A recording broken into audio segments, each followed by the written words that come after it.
feeling good, can I tell?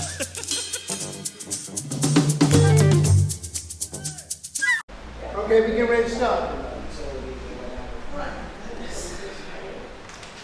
All right, hold up, everyone, we'd like to welcome everyone to the Brooklyn William Mackey Jr. History Club. We meet here every other Wednesday in honor of William Mackey Jr.,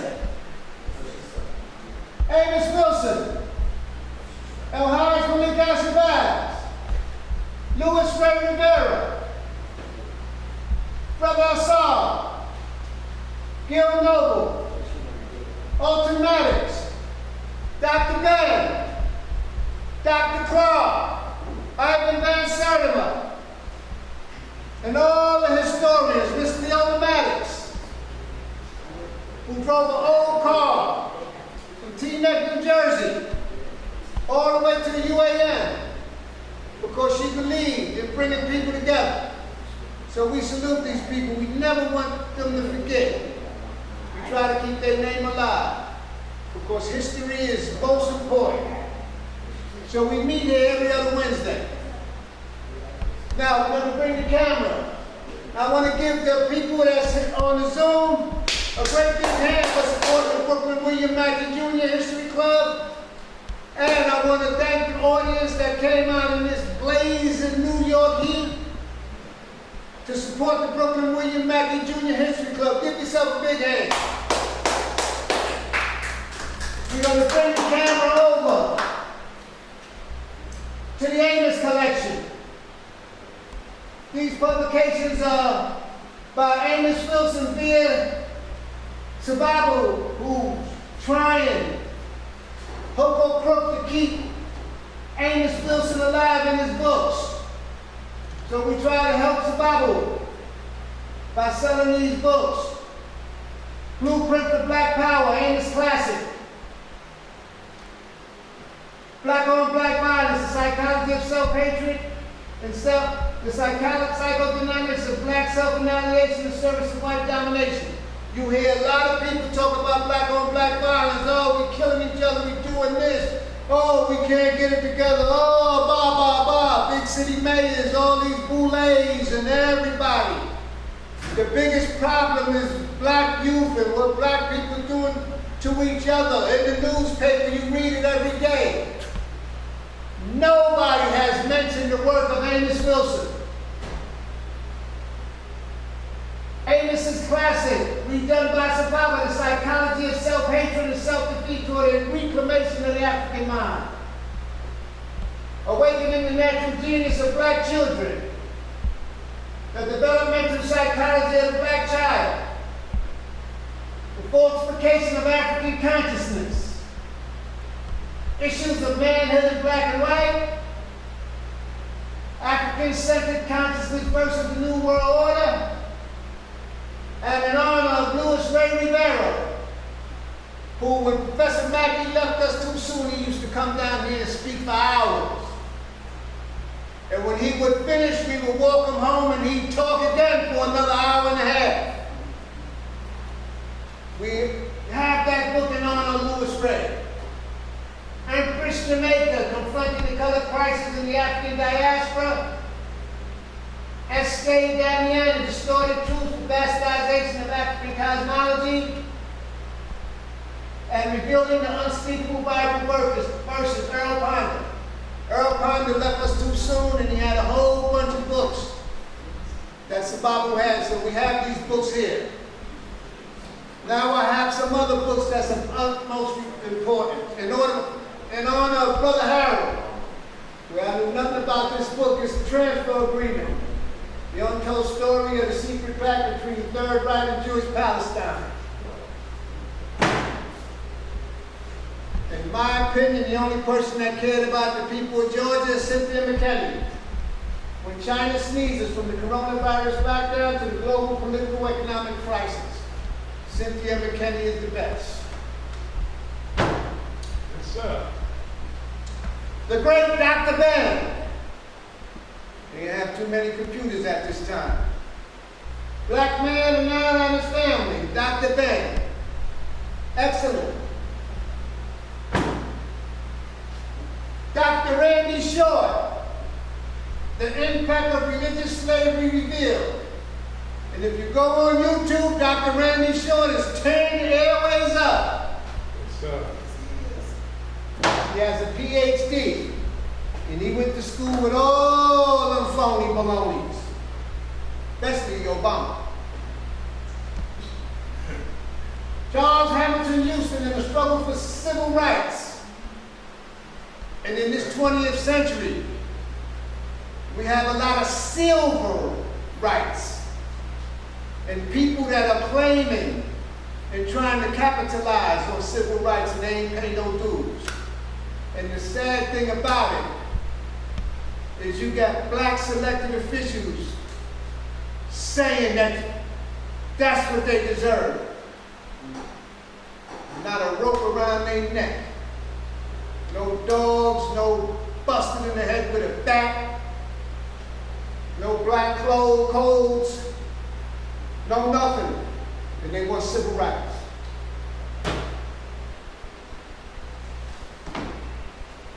Sister Carol Alexander, The Unspoken Truth About Racial Divide, White Rage.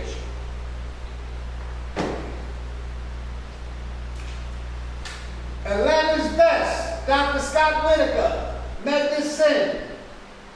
This brother's out of Atlanta, Dr. Scott Whitaker and Jose Fleming. This is one of the baddest books out.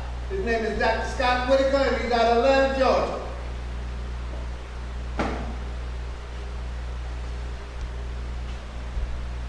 Edward Down, Cause is Unknown, an epidemic of sudden death in 2021, 2022, 2023, and getting ready to go into 2024. And once you read this book, you'll find out why all these people were dropping. And he used to be an analyst for BlackRock.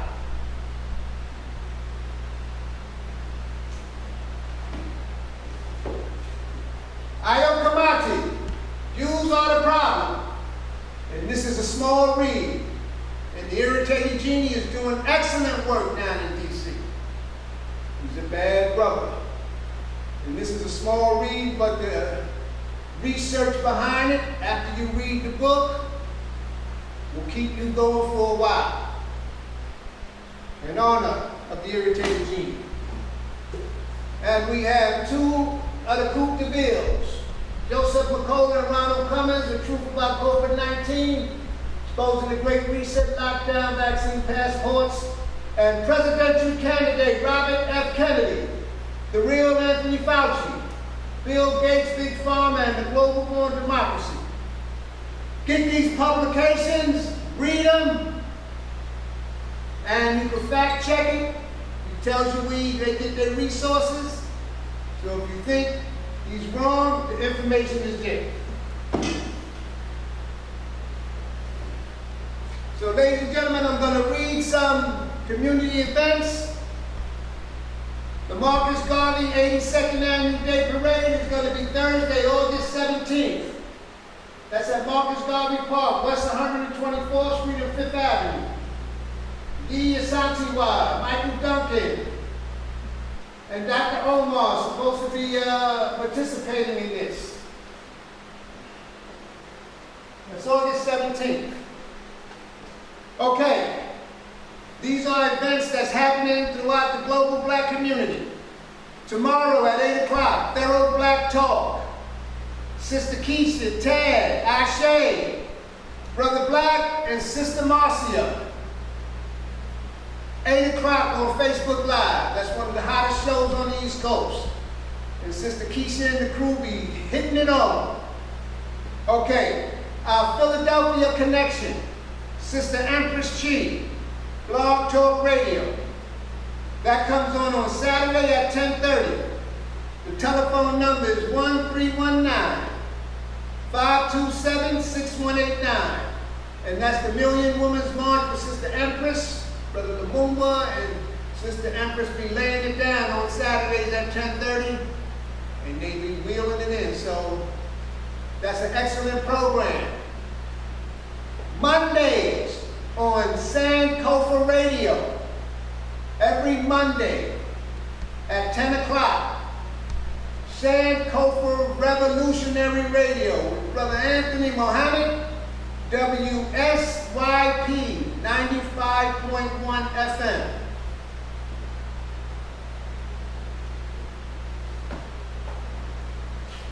Kamati has an excellent program and he's doing unbelievable work, and you can call in. So that's Monday at 10 o'clock. The Irritated Genie Kamati, Sankofa Radio.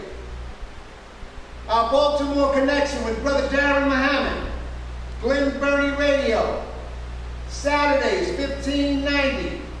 TuneIn Radio, and also on Instagram, State and City, Baltimore, and Spreaker, Darren Muhammad, State and the City, Wednesday, sometime Thursday, and Saturday.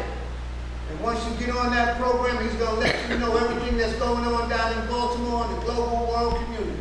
Brother Darren is doing an excellent job. Every Tuesday at 7 p.m., Dr. Aline, your immunity program, 7 o'clock p.m. on Califani Radio, your immunity project. Your immunity program with Dr. Aline. That comes on 7 o'clock every Tuesday. And if you Google Dr. Aline, you can find out more information. African Echo Study Group, the moderator, Trust Graham, Brother Danny, and Brother True. That's a Saturday, that's a Friday lecture series out of Newark, New Jersey, book study. They're doing the psychology of self-hatred and self-defeat for the reclamation of African mind, and Trust is the moderator of that group. Brother True might be on, and you put the information in the chat and they'll let you know what's going on. That's African Echoes. Saturdays, the Know Thyself Study Group out of Asbury Park. Brother True and the brothers out of Asbury Park are doing an excellent job. Brother Trust Graham is also the moderator of that lecture series, and they're doing Chancellor Williams, The Destruction of Black Civilization. It's an excellent study group, so a lot of that stuff is going on. Today, on Minefield, 99.5 WBAI was an hour program. Dr. James McIntosh and Sister Richard Dean Theodore had an excellent program, and they had two scholars from the Board of Education that had these books and was talking about math. A little bit too above me because that math was something else. But it was an excellent program on WBAI. And if you want to know what's going on with SEMOTAP organization, they're coming up with some kind of program. You can go into the SEMOTAP organization, and Dr. James McIntosh will give you more information on this program they have coming out. That's an excellent program, 99.5 WBAI, on Wednesdays at 2 o'clock. Community Cop, Mike Graves, Noah Lita, and Julian Harper. That's Tuesday at 5 o'clock. And they have an excellent program, and you can go back into all the programs that they did. That's every Tuesday at 5 o'clock, Community Cop. Anybody in the audience, if you want to go back into all the Community Cop programs and do your own research, you go on YouTube, Community Cop. Also, all the Brooklyn William Mackey Jr. History Club lectures are on YouTube, from Dr. Lewis and everybody that spoke. You can go back into the lecture when I put it on YouTube and do your research on what's going on with the 3K William Mackey Jr. History Club. So we have these programs, and that's for you to do to get information, because information is the key. So ladies and gentlemen, without further ado, last week was part 1 of A History of Alton, Maddox. We came back again for part 2, and I want the audience and the Zoom family to give a great big hand for our good friend, Brother Mike Graves.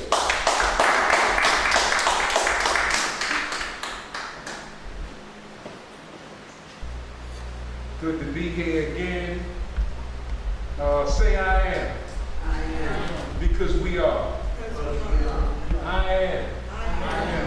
Because we are. Yes, we are.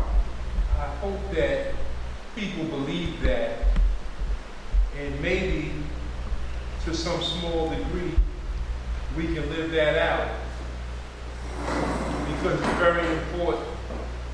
Today, every day it seems like somebody's being shot and killed in the black community, and I haven't seen one yet where it was justified. You know, people are killing each other, family members are killing each other, people doing not drive-by, ride-bys now, on motorcycles, shooting each other. You know, I normally, on Community Cop, I greet, you know, the viewers with namaste. And the reason I do that is because we are used to it, and it's fine when we say to each other, Hotep, because we definitely need peace in the black community, and to say Hotep one to another is a Kemetic greeting, ancient Kemet, or maybe you're familiar with the term Egypt. That's not the oldest place we were, that's not the origin of civilization, but certainly the highest level of civilization in ancient times was, in fact, Kemet. So that's a good greeting to say Hotep, and it's a good thing. The reason why I say namaste is because I'm merely saying that which is divine in me, recognize that which is divine in you. Thank you, brother. And I know I'm going to need it.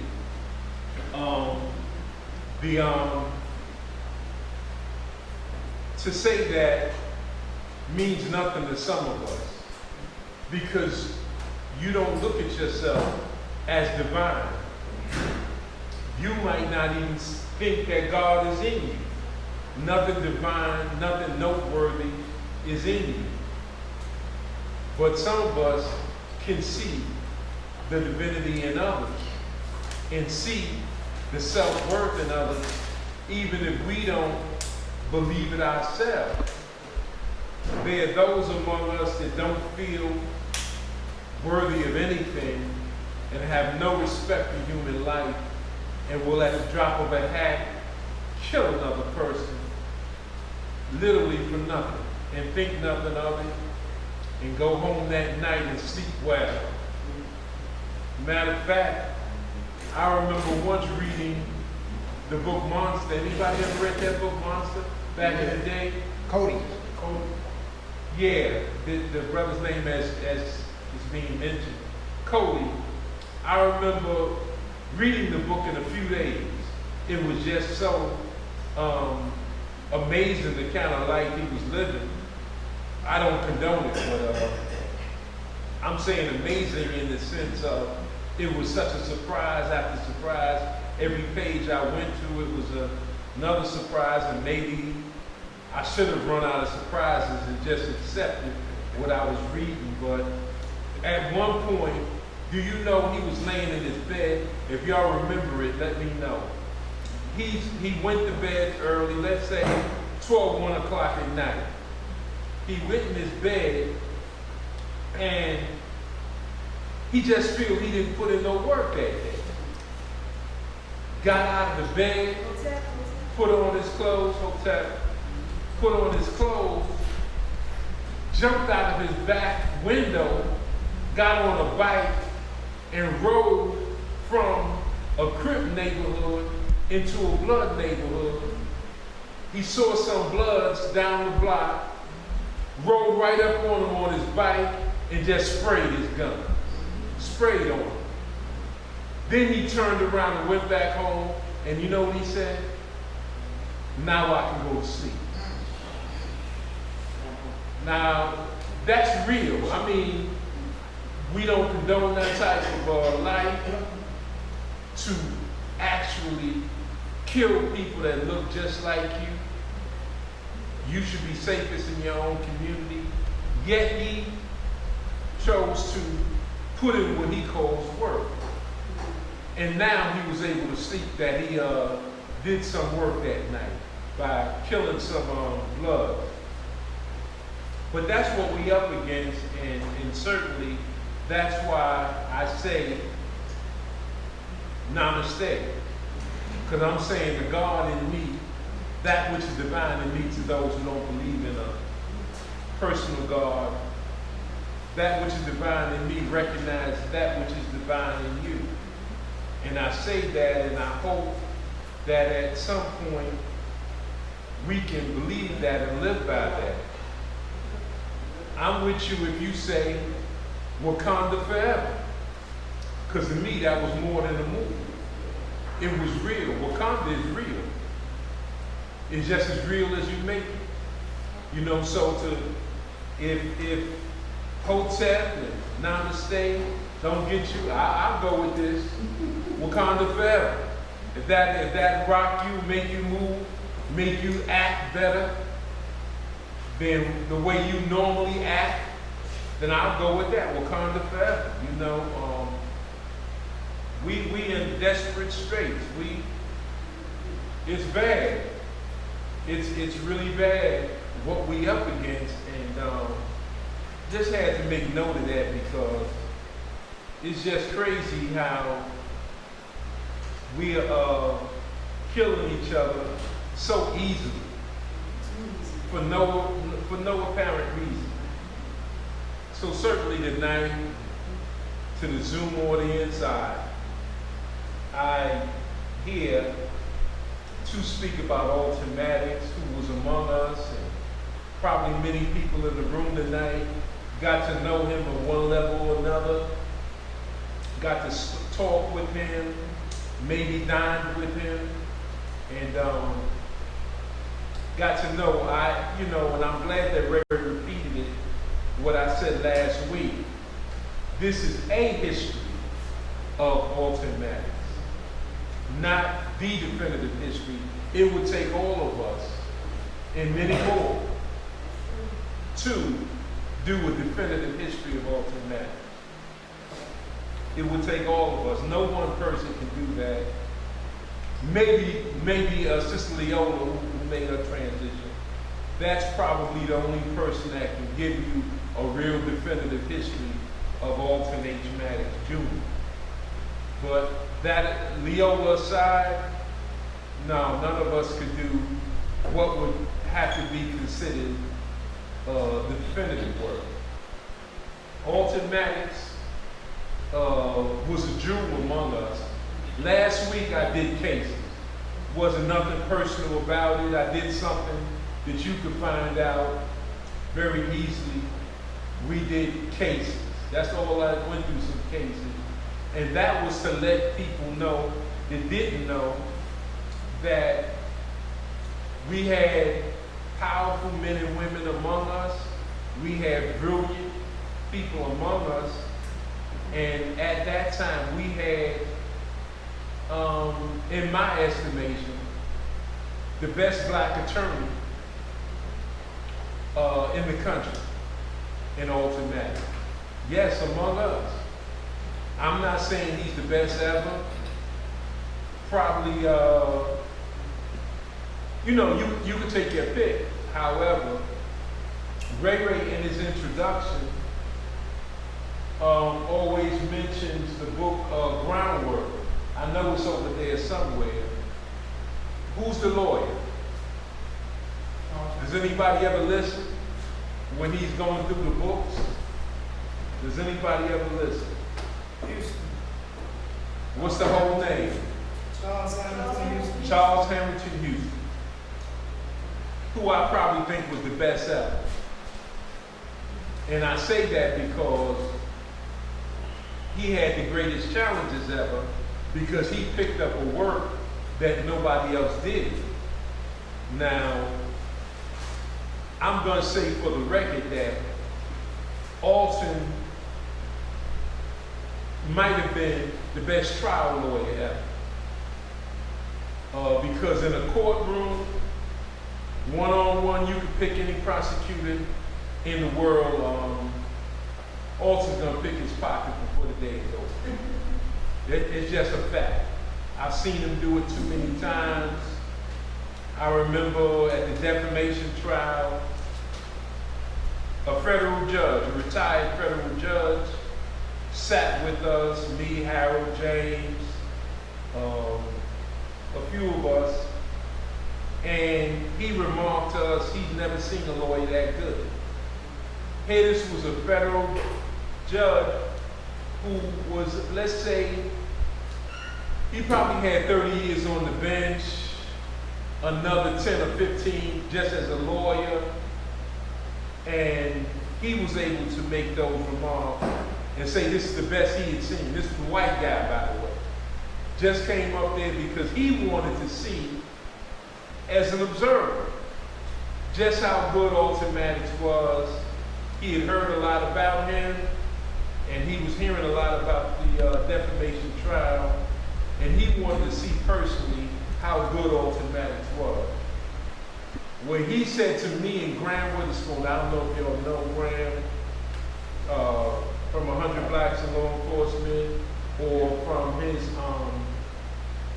all the things he's done in the media, but he told me and Graham Witherspoon, he said, man, everything I heard about him is true.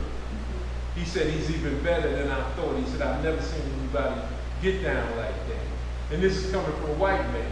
And if you know what I know, you know Alton stood strong against white supremacy his entire life. Not just in a courtroom.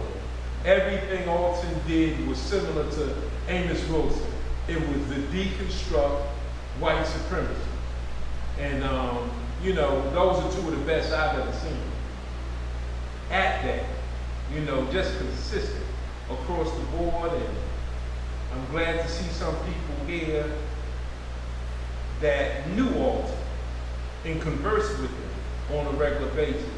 So last lecture was on cases.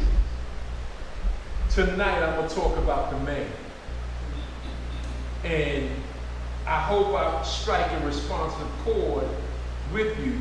From the outset, let me say that last week I said that, and I'll come back to this, I said that at the funeral,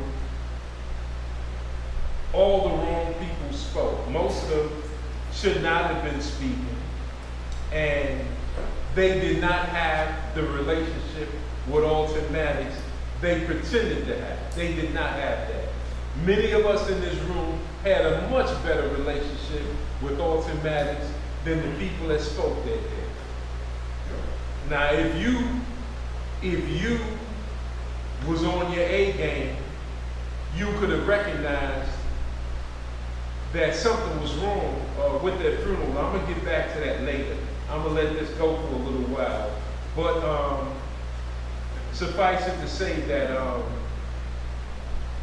well, I'll touch on that later. I'll touch on that later.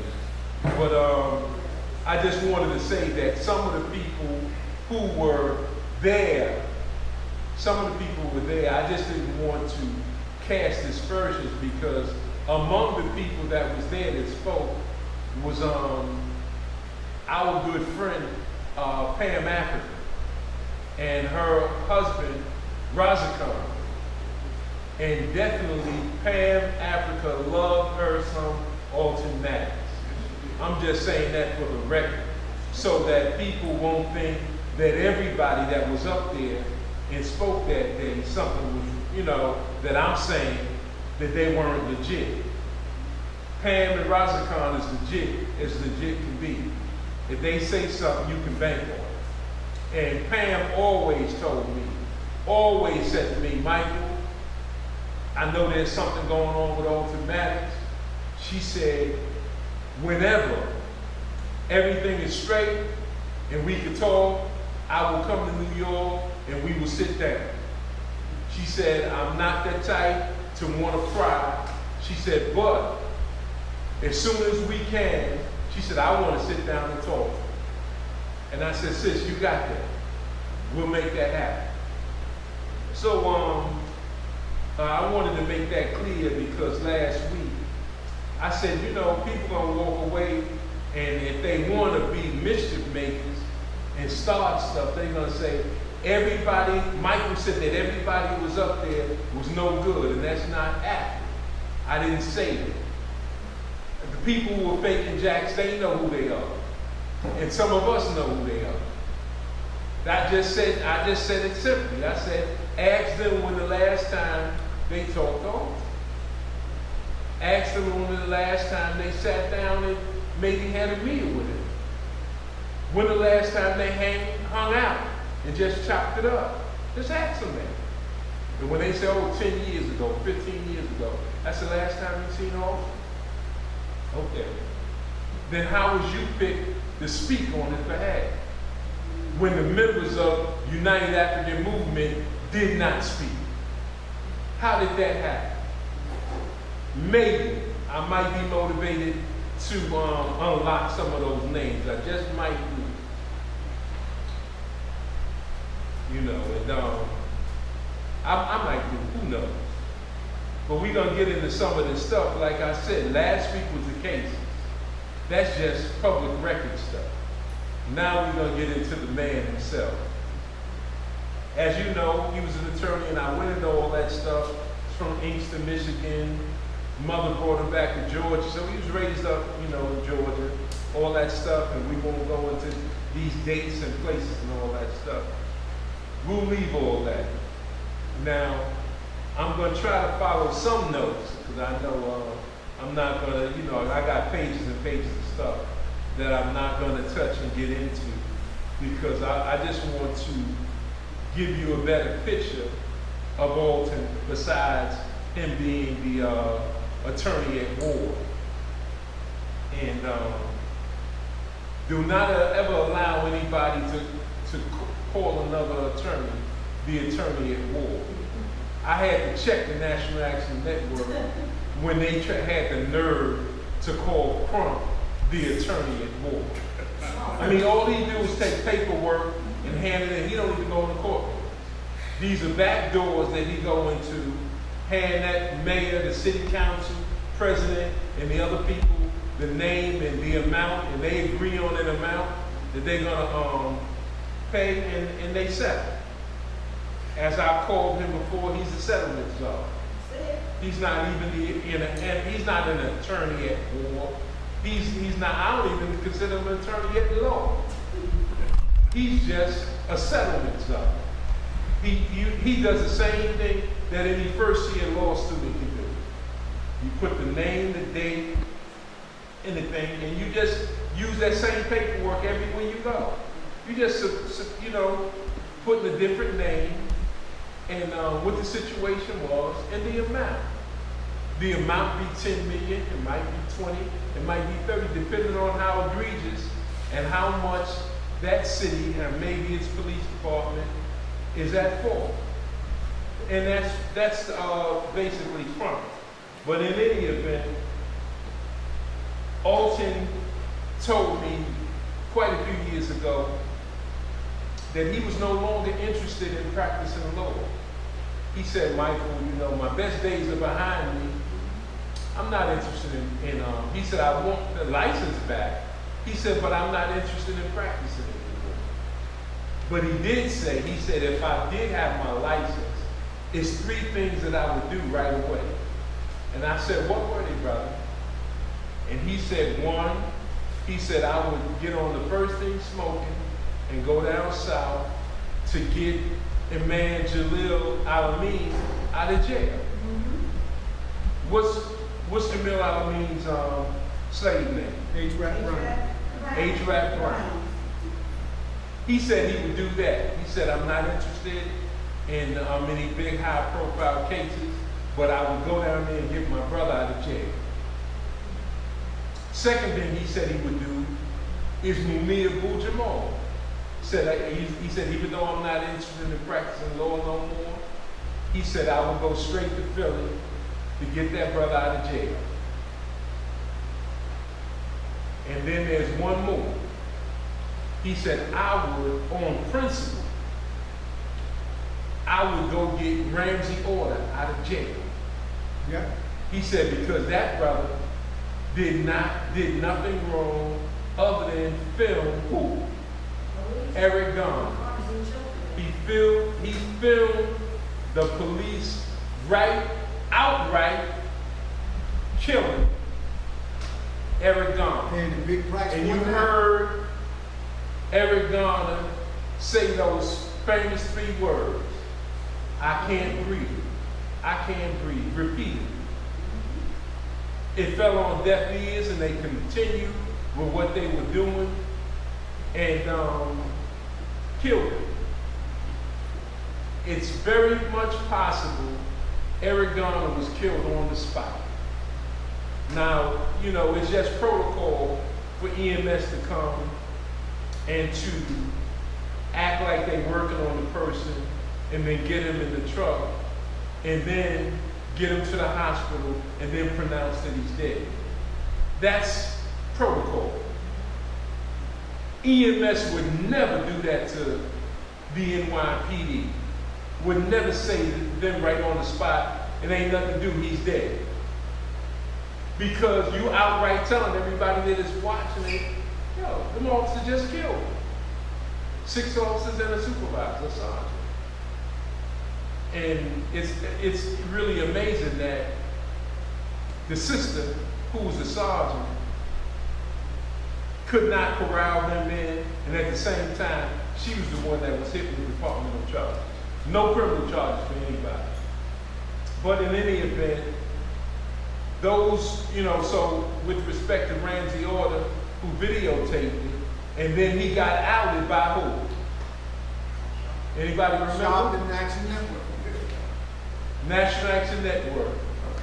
Put it on Broadway, showed the police department who it was that filmed it. Had him standing right there, and shortly thereafter, he was locked up on trumped up charges. So that was the payback. So those are the 3 that officer said, brother, if I could, I would do those 3 cases, and I have no problem walking away. Now, one thing he always said, and you might have heard him say it, he always wanted to train young black attorneys on how to fight in the courtroom. He believed that every fight, as I mentioned last week, so I won't go into that, every fight you have to have history on your side, and certainly you have to have a military strategy in a courtroom. If you're going to go through traditional methods and you're going against a top prosecutor, you're not going to get your client off if you play it so-called straight or by the rules. If you're not going to fight, if you're not going to resist every twist and turn, your client's not going to make it. And they know that, and this is why they do what they do. As a matter of fact, let me just say for the record, that black attorneys used to be so disrespected in a courtroom prior to Alton Maddox coming to New York. Mm-hmm. If you remember in the 70s, to those who can go back that far, or even in the 80s, lawyers literally would be told, black lawyers anyway, to shut up in a courtroom by a judge. Prosecutors would get all disrespectful and say anything they want to say about the client that you would have. Would say anything, and they would wait all day. When their case would come up, they'd be waiting and waiting, and all these Jewish attorneys in front of them, cases would be called. You know, what is it called? Dockets. The dockets would be called. Automatic change all that. If he's there and his client is there, he would question, why are they going before we're called?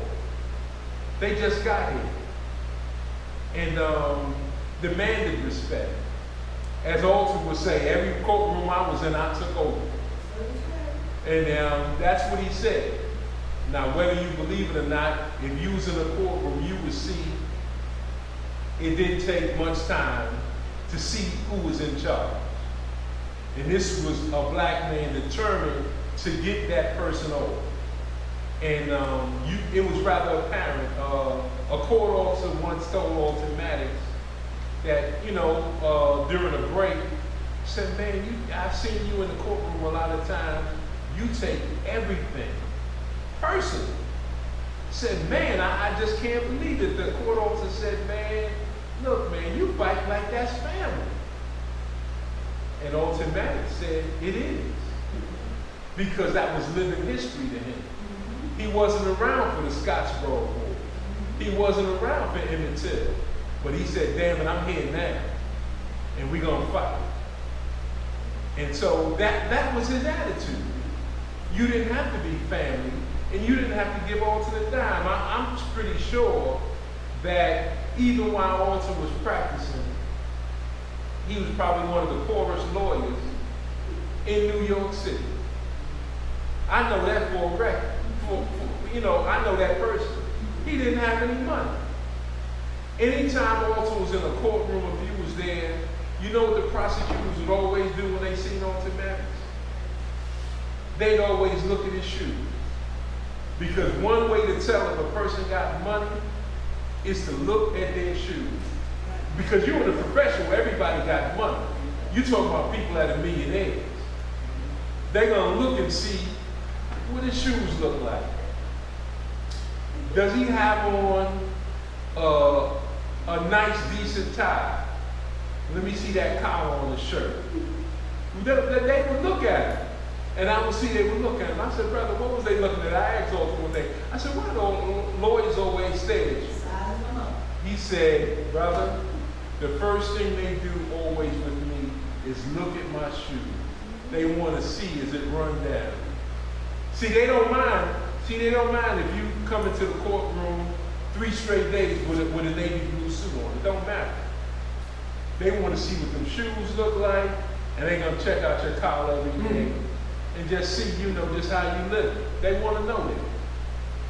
Because they've already known that it's like he took an oath of poverty. I know you know what some people in religion, Catholics or whatever, take that oath of poverty. Lawyers, they don't really take an oath of poverty because they want to make money. They want to live that good life. Well, Alton's a little different in that regard. So those are the three cases that he said he will practice law for.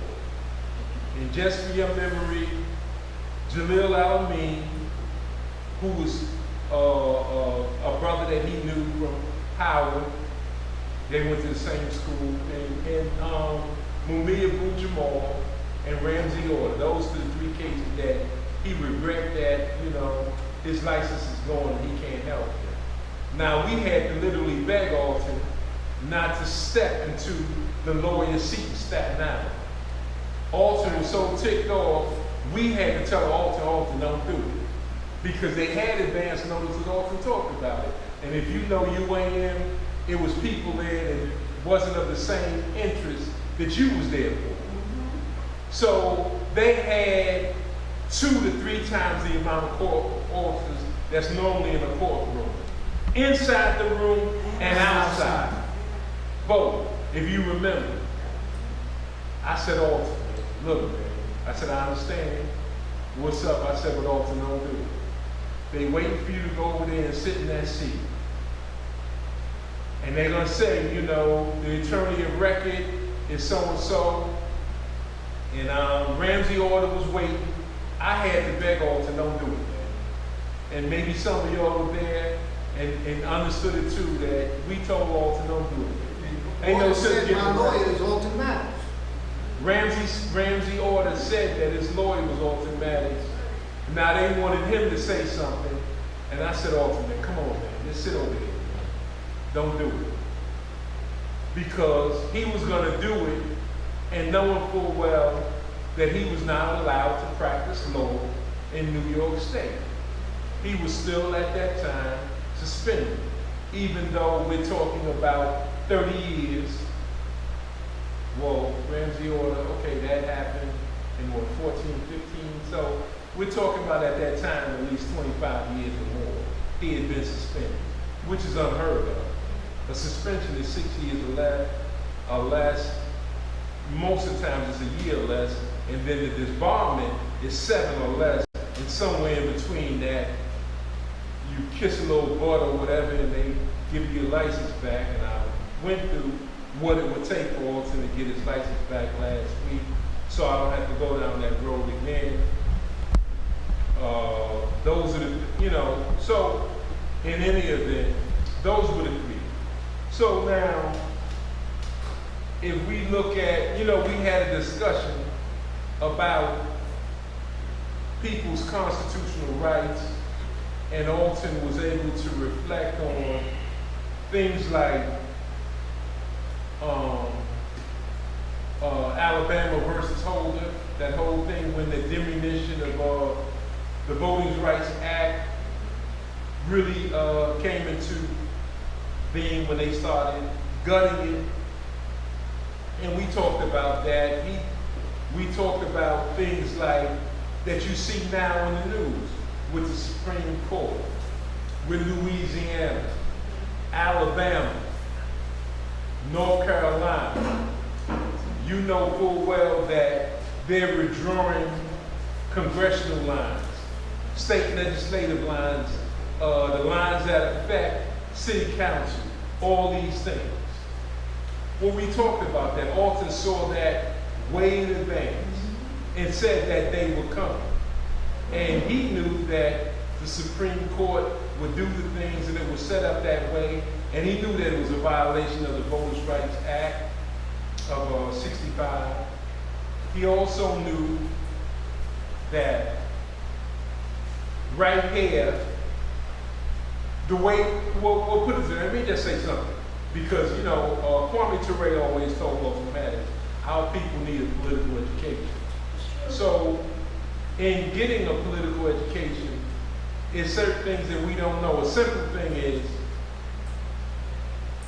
every year, every 10 years, when every 10 years that reaches a zero, there's what is called the census, right? So if you're talking about 1980, there's a census, the next census will be 1990. Then in the year 2000, it ends with a zero. Consequently, at that point, every state does what is called a census. And at that census, they are able to redraw the lines. Cuomo did it in 2010. And Alton said, brother, they shortchanging us 1 to 2 congressional seats. Just on black folks alone, they draw the lines in a way that keeps white people in power. So I'm not one that gets into all that crap, Democrats, Republicans. I'm just saying white folks, period, gonna keep white folks in power. Yeah, the Democrats will do it to the Republicans will do it to Democrats, but they ain't doing nothing for black folks. Consequently, we are on our own. So Alton understood that. So that's why way back in '94, UAM ran an independent campaign for governor with Joe Mack. And at that same time, Bob Lowell ran for a congressional seat, and Eric Adams ran for the other Brooklyn congressional seat, all at the same time in '94. Now, if we fast forward, and Alton understood that independent politics, a black political party, was the only way we're going to receive any modicum of justice. So now in 2010, Alton came to me and asked me in 2010, would I run for governor? And I said to Alton, no, sir. I said, I would rather you find someone that wanted to run for that office. I said, now, if you cannot find anyone I said, then I will do it. I said, but first, find somebody that wants to run and run them, you know, run them for office. And in that way, because at that time, if you remember, you know Patterson wasn't running again. You know, and that's a whole nother discussion. Why would you have the top seat in the top state of the union and choose not to run again? And you've already told the opposition. So Cuomo was coming. And in any event, you had a situation where he was not elected, but by constitutional succession, since he was lieutenant governor, he got the seat. First black man in New York State history to be governor. And wasn't duly elected, even though he had won other positions. He, became governor and could have run again. And he, even though newspapers, articles, radio, TV, they scandalized him just by making up stuff. He wasn't made out of the right stuff to ignore that and just move on, or, you know, the saying is still I rise. He wasn't made out of that stuff. He didn't have the fortitude. So he didn't have that intestinal fortitude to fight when everybody was against you, because everything was fine. They went after him when he tried to write the budget. Now, whoever heard of a governor allowing somebody else to do his budget? He gave it to Ravage to do. Can you imagine that? It's you know, Kwame Ture was right. We need a political education. So the lines was redrawn. And so when you see these so-called civil rights leaders making hay about, they redrew the lines in Alabama, North Carolina, Louisiana. Why didn't they say anything to Cuomo about when he redrew the line? Made it harder for black people. You know, they had quite a few congressional seats that would have changed hands had they drew the lines correctly. And we short one or two, like Alton said. Well, what happened was Cuomo eventually became governor. And this was part of the machine that took Alton's license anyway. He was chief of staff under Mario Cuomo when they took his license. Abrams was attorney general at that time, Robert Abrams. So the Democratic Party played a major role. You can't blame that on Republicans. It was the Democrats that went after Attorney Maddox's license and in the grievance committee. So you just think about that, and you have to remember that was the political process would be called a bill of attainder, which is outlawed. That was something that was outlawed where it started, in Britain, because you are not allowed to put somebody on trial in front of an august body, and you don't even have a defense. You don't have any audience. They can just make that pronouncement. And they took his license the same way they did it with Dr. Khalid Abdul Muhammad. They made that pronouncement in D.C., and shortly thereafter, Dr. Khalid was no longer with us. Because once that's done, your days are numbered. So when they did that to Alton Maddox, it was literally no hope of him getting his license back. So that wasn't going to happen. So I'm just saying that to say that we really need a political education, and Alton was made for that job. Kwame Ture was made for that job. And certainly the work Charles Hamilton Houston, he was made for that job. But they realized when you saw Mason, Maddox, Charlotte, the three of them together, they knew who was the centerpiece. They knew where the strength was. And they knew who to go after. Morgenthau had a good relationship with Mason. Morgenthau had a relationship with Charlotte. And all this stuff is back channel stuff. You know, Alton Maddox was the threat. And that's why when we had to face Morgenthau, when Omar Edwards was killed, a black police officer with less than 2 years on the job, Alton Maddox gave us advice. I didn't say he was counseling us because that's against the law for a lawyer to do that, but we talked. I'll put it that way. We talked. And he went step by step what to expect in front of Morgenthau, and he was right to the left. And when we exposed what happened to Omar Edwards is when they called the timeout and said, look, you got to come back in another week or two. Because they admitted that we asked them fundamental questions. And Alton gave us a blueprint on how to deal with Morgenthau. He had a team of lawyers around him. And he would just look at each one of them and they would say this, say that. We asked how were they able, how was the bullets that was retrieved from Omar Edwards' body, they were all in the back.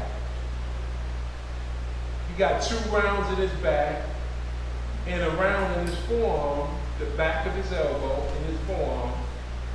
And yet you said that him and the other officer was face to face.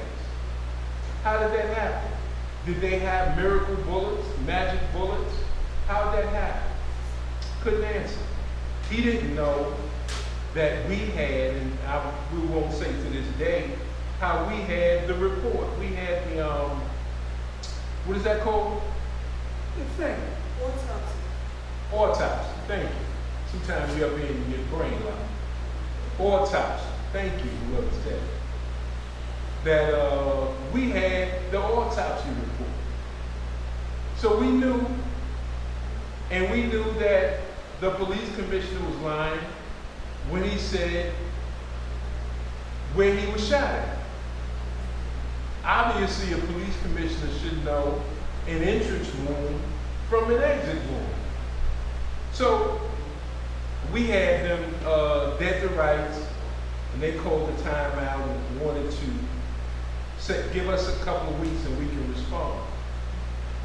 Alton Maddox let us know that there has to be a report. Every critical shooting, that if there's any question marks, there should be a report. So we surprised them. We said, can we see the report that was generated? They said, what report? Said, there has to be a report. They said, well, we only do the district attorney's office. Now, this is the most powerful district attorney in the country, Robert Morgenthau, said that we only do, in special cases, write a report. We said a young black police officer that was killed coming from work by 3 other police officers is not considered special. They just wasn't ready for us, and I'm saying that to let you know that we were good, but we were made better because we were briefed by Alton Maddox on how to handle it, because we know if we had brought him there, what he would have done. So it was interesting, but I'm just saying that's the kind of people we need to have. Now, in 2013, Now, as I said in 2010,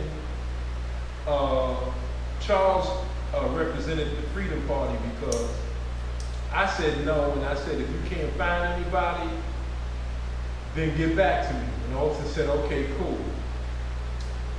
He asked Charles Barron, and Charles Barron ran. Now, as soon as Charles Barron started the campaign to run, there were forces in the room. And if you know who they are, fine. If you don't, that's fine. There were forces in that room trying to minimize his role in that campaign in 2010. There were people there determined. I heard it from Sharpton himself that he said he would never allow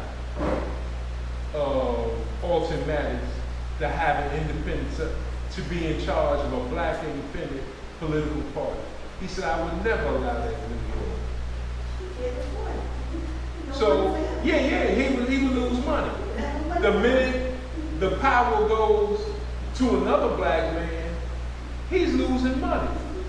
So it was in his interest to keep our people powerless, wedded to the Democratic Party. It was in his best interest.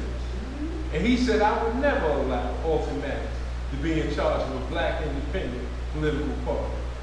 In other words, our present slave masters, the Democratic Party, will continue to oversee the plantation. And nobody's leaving the plantation. If you want it that way, I'll give it to you that way, just so you don't have to figure nothing out. This is what he was doing, keeping us on the plantation. So, like I said, so in that campaign, there were people that was dead set on keeping Alton Maddox out of that process, even though he started the process. So now, what we did right away, we saw that Alton Maddox could not get on any radio program. No media outlets by black people allowed Alton Maddox any play. He could not get on KISS. I know y'all love KISS. Couldn't get on KISS. Couldn't get on BLS. Some of y'all love BAI. Couldn't get on. They don't want those strong black voices. Dr. Collins couldn't get on those stations either. They want a certain type of person to speak at those situations, and Alton Maddox was not their cup of tea because they know he was serious as can be and wanted black empowerment. So, you have Jesse, who was in charge of the Wall Street Project. Well, what did his cohort Sharpton do? He did what's called the Madison Avenue Initiative. So Jesse is shaking down Wall Street, making money, shaking them down, and so all these big Fortune 500 corporations, they want to look good, so they buy seats, they buy tables, I'm saying seats, they buy tables. And Jesse makes a few $1 million off of that, just off of that alone, every year. And Sharpton does the same thing with the Madison Avenue Initiative. All these corporations come in that's been taking black folks' houses all these years, they're doing things, ripping off countries. They want to have a good face, they want to show good. So they buy tables and support his effort. And he gets money from black people, rich people, too. So it's a show. But in that, he was controlling, Sharpton was controlling the radio waves. So he made it clear between him and between Cuomo, made sure that Alton Maddox could not get on any of those shows. So if you love KISS, continue to love them, and BLS, BAI, and RL at one time, that's fine. But I'm telling you, they participated in it.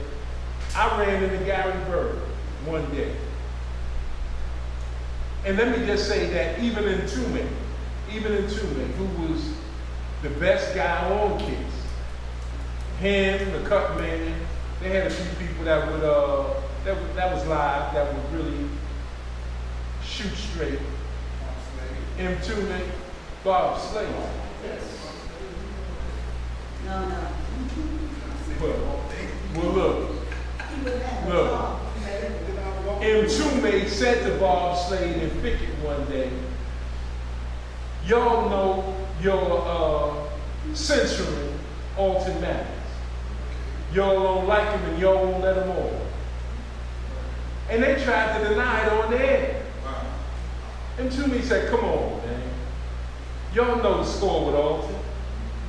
Y'all know what's up. He admitted that. You know, calling it an epiphany, whatever you want to call it. But Toomey shot straight that day. And told them straight up, look, man, you know, y'all don't want Alton Maddox on the show. Y'all will invite anybody. They will invite white elected officials who come on the show that's not doing anything for black people. Come on, Kiss, and have that an hour or 2 hours when they had the 2-hour show. And say whatever they want. And say, okay, goodbye, darkies. Without a fight. Black do nothing elected officials. Always on that. People that had 30, 40 years, Rangel and all of them, that was in office forever, could come on that show. Why couldn't Alton Maddox, who fought long and hard for the black community, why couldn't he claim a seat and sit there and talk shop? Well, like I said, there were forces afoot keeping Alton Maddox from that. So I asked Gary Bird, which I was getting ready to say. I asked Gary Bird one day and said, brother, and me and Gary was always cool. I said, Gary, I said, why can't Alton Maddox get on your show? You was in Midtown, I was giving him a ride up to Harlem. And I said, man, you know, in the car, I said, man, why can't Alton get on your show? He said, no, Mike, he can get on the show. All he got to do is call the producer, and we'll set it up. I said, come on, Gary, all these years, you don't think nobody from UAM called the producer? I said, come on. That's all he could say to me. I mean, look, did I expect him to say, you right, we censoring him, and that's the way it is? He ain't gonna say that. He said, nah, it ain't no problem. You just gotta go through the protocols like everybody else. I'm like, really? Do Sharpton gotta call your producer? Or do you say, Gary, I'm gonna be on next week? It's that simple. Or the morning of, the night before. Just tell you straight up, this is what I'm doing. Boom. There it is. So in any event, that's the kind of stuff. And we had UAM people that will call various outlets. And the minute they mention Alton Maddox, they get cut off. I told UAM people, make your point, the main points first, before you get into Alton Maddox. Make your points first. I said, because once you mention that name, you getting cut off abruptly. So, you know, and I'll give it to one sister, Pat, short little sister, y'all remember Pat? She was pretty good. She can get her point across, and then automatic boom, boom, boom. And she would just rat-a-tat-tat, say it real quick and get it through. Other people, they would start out, well, I want to talk about Alton Maddox. Boom, click, gone. But so you know, we had some people that knew the way to do it to get the point across. But in any event, like I said, until they exposed them right there on the air, and there was nothing they could do about it. And in 2013, when we ran for mayor and various city council seats, and Our campaign manager is here tonight, so please give Sister Pat a hand. She was a campaign manager. We experienced straight up that we couldn't get on the air. Everybody else can get on the air but us. I mean, that's just the way it was. So now we had to just do the legwork. We couldn't get on the outlets. We did New York 1 the night before the election, you know, and I was on with some clowns. I mean, you talking about there were certain people that I'm gonna tell you the truth. I couldn't tell if it was a man or a woman.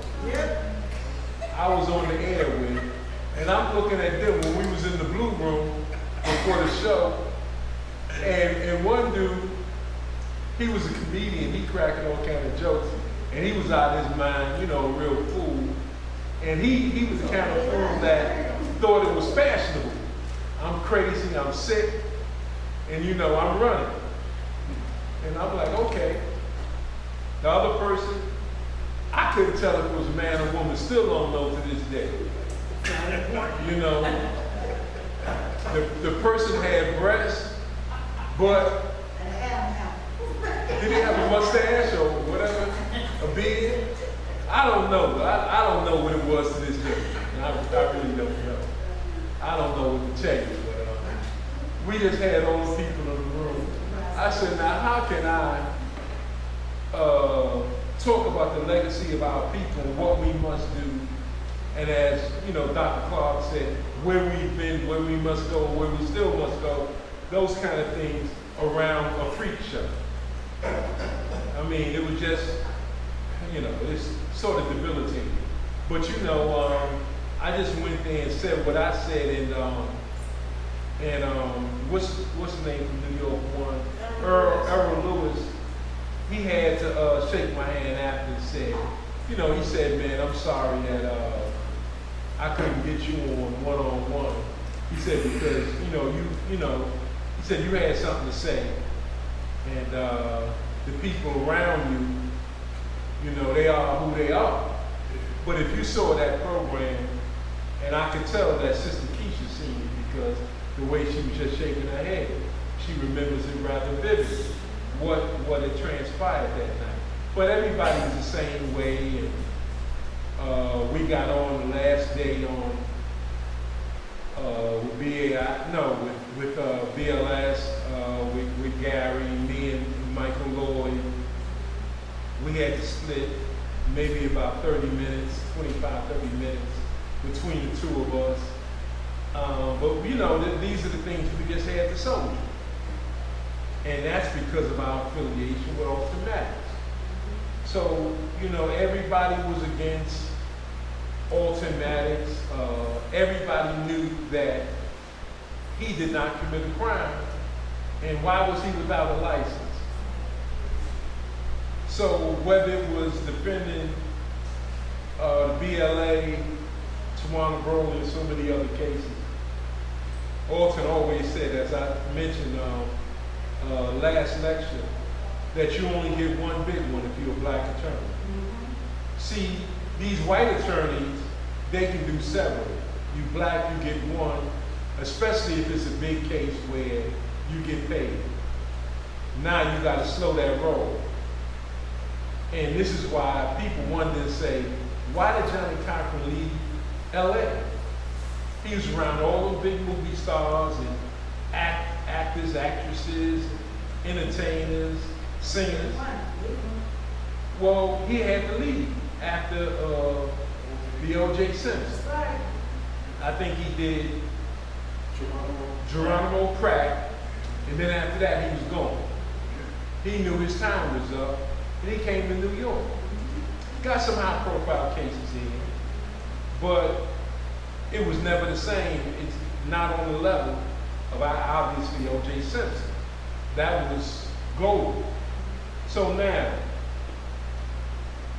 there did come a time where 2012, 2013, Alton was a regular guest on Community Cop.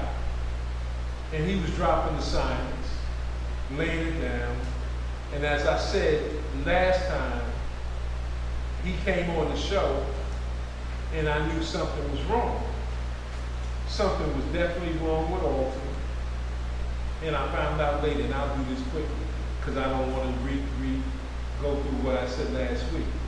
Found out that he had went to a political function in Jersey.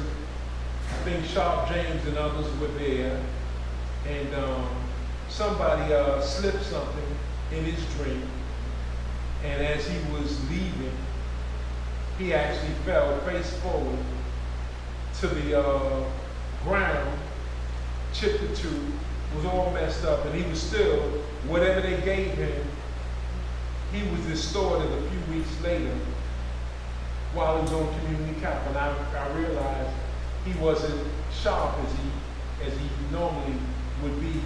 So even though some questions came his way, I realized what was up, and I answered the questions for him. And as I said, we went outside, and he was gonna catch a cab to go immediately back home. I ended up driving him home, and then joining Noel and Julian when we went to go get something to eat. But in any event, that was the first case where I saw something was wrong.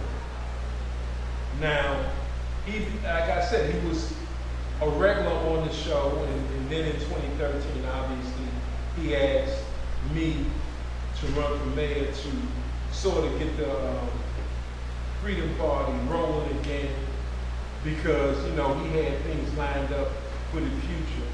So I did that, and we had some people that put in a lot of work, and I forgot to mention last week when some of the soldiers we lost, I mentioned some of them, and for whatever reason I forgot to mention Ollie McClain. And that's why, Sister Keisha, you should be here, because I know if you was here, you would have mentioned, somebody would have shouted out her name when I was running off names, and I didn't mention her, and I'm very sorry. So that her family and friends, I'm sorry that I didn't mention Ollie McClain, because she was very important to what we were doing. So in any event, in 2013, we ran, and like I said, doors were closed because of our affiliation with Alton, Maddox, and the fact that we was making a move to get off the plantation. And this time, we didn't have that same minimizing Alton's role, and automatically doors was closing. We couldn't do much of anything other than the legwork that we did. A special thank you to people like Padlo, because if it wasn't for him, we wouldn't have even got on the ballot. So Padlo was a tireless worker, so dedicated, and that's what we need. And I'm sorry that he's no longer with us, because if we ever again wanted to do anything of that sort, we would need somebody like a Padlo. You know, you talk about a trooper. You know, I always watched Padlo, you know, because you know, he got that Bed-Stuy thing, you know. When he's walking, sometimes he would walk up to you, and I always notice he put his hand behind his back, and I'm looking at him like, you know, what's in your hand, Doc? You know, and I'm looking at him, man, and you know, he smiled, you know, he give me that smile like, yeah, I'm just checking to see that you check it, because I'm always checking. You know, I'm always, I guess you would say that, you know, in law enforcement we have the color codes, white, yellow, orange, and red. And I think that I'm consistently in yellow for the most part. You know, I'm not in orange. And sometimes around Padlo, I go to orange, just so I can see his hands, and I'm back in yellow. But, you know, Padlo was that kind of guy.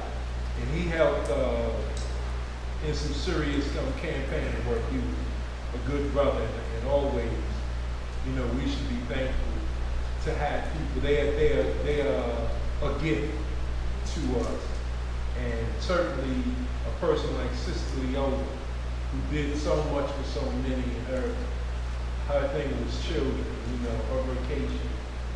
Her vocation was to do as much to give the children information and help them so much in whatever was going on. And so we have to remember those times.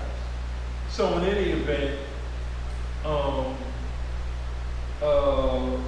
one day after community camp, Noel leader said to me, he said, "Brother, you know what we need to do?" And I said, "What's that?" He said, "We need to sponsor Alton Maddox a vacation." And he said, "We need to send Alton away for 2 to 4 weeks in the Caribbean somewhere. And let him relax. And then after he relaxed, start writing an autobiography." And he said, "We should sponsor it." I said, "You know what?" I said, "Noel, that's a real good idea, man. Because Alton needs a rest." I said, "Man, 30 years, your license been going that long?" I'm like, man, well, at that time when we asked, it might have been 20-something years, but that's a long time to be unable to practice your livelihood. So we asked him, and so I asked Alton Maddox, I said, "Oh, my assignment is to ask you to go on vacation for a few weeks, 2 to 4 weeks, and start writing your book. But go away, relax, get some sunshine." And he said, "Not right now." This is what he would always say. Whatever time we'd ask him, he'd say, "Not right now, maybe later." He said, "I can't do it now." He was, I'd say, on a mission, and he just couldn't stop. He stayed stressed, always involved in this or that, and he just could not even envision himself going away for 2 to 4 weeks, getting some sunshine, and start writing an autobiography. We asked him, said, "Please, Alton, take a break, man." And we felt that, look, Leola needs one too. So why don't y'all just go away, man? Go away and come back stronger. Less stress. We asked him. And I'm glad that was not my idea. Now, Alton's my man, but that was not my idea. That was Noel either. He said, "Let's do it." And that was the love that Noel Leader had for Alton to say that to me. Now, I remember once it was Freedom Retreat time. And Freedom Retreat was the sleepaway for the boys and girls. Now, these were kids that many of them never left New York City in their life. A big treat for them was going to Bear Mountain or Rockaway Beach or somewhere. That was a big thing for them. They ain't never been nowhere.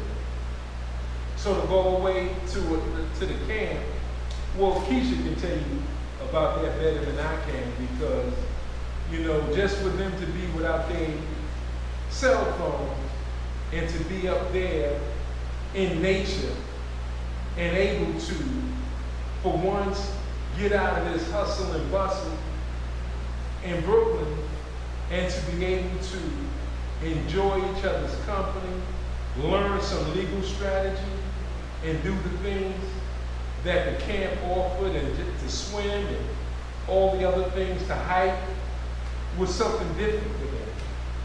This was the brainchild of Alton Maddox, to have that camp. Something that was not done anywhere the way it was done with regular, everyday people. Certainly Keisha Forrester, Harold, James, Fanny Clark, and others, Nurse Clark. You know, it was amazing what they were able to put together.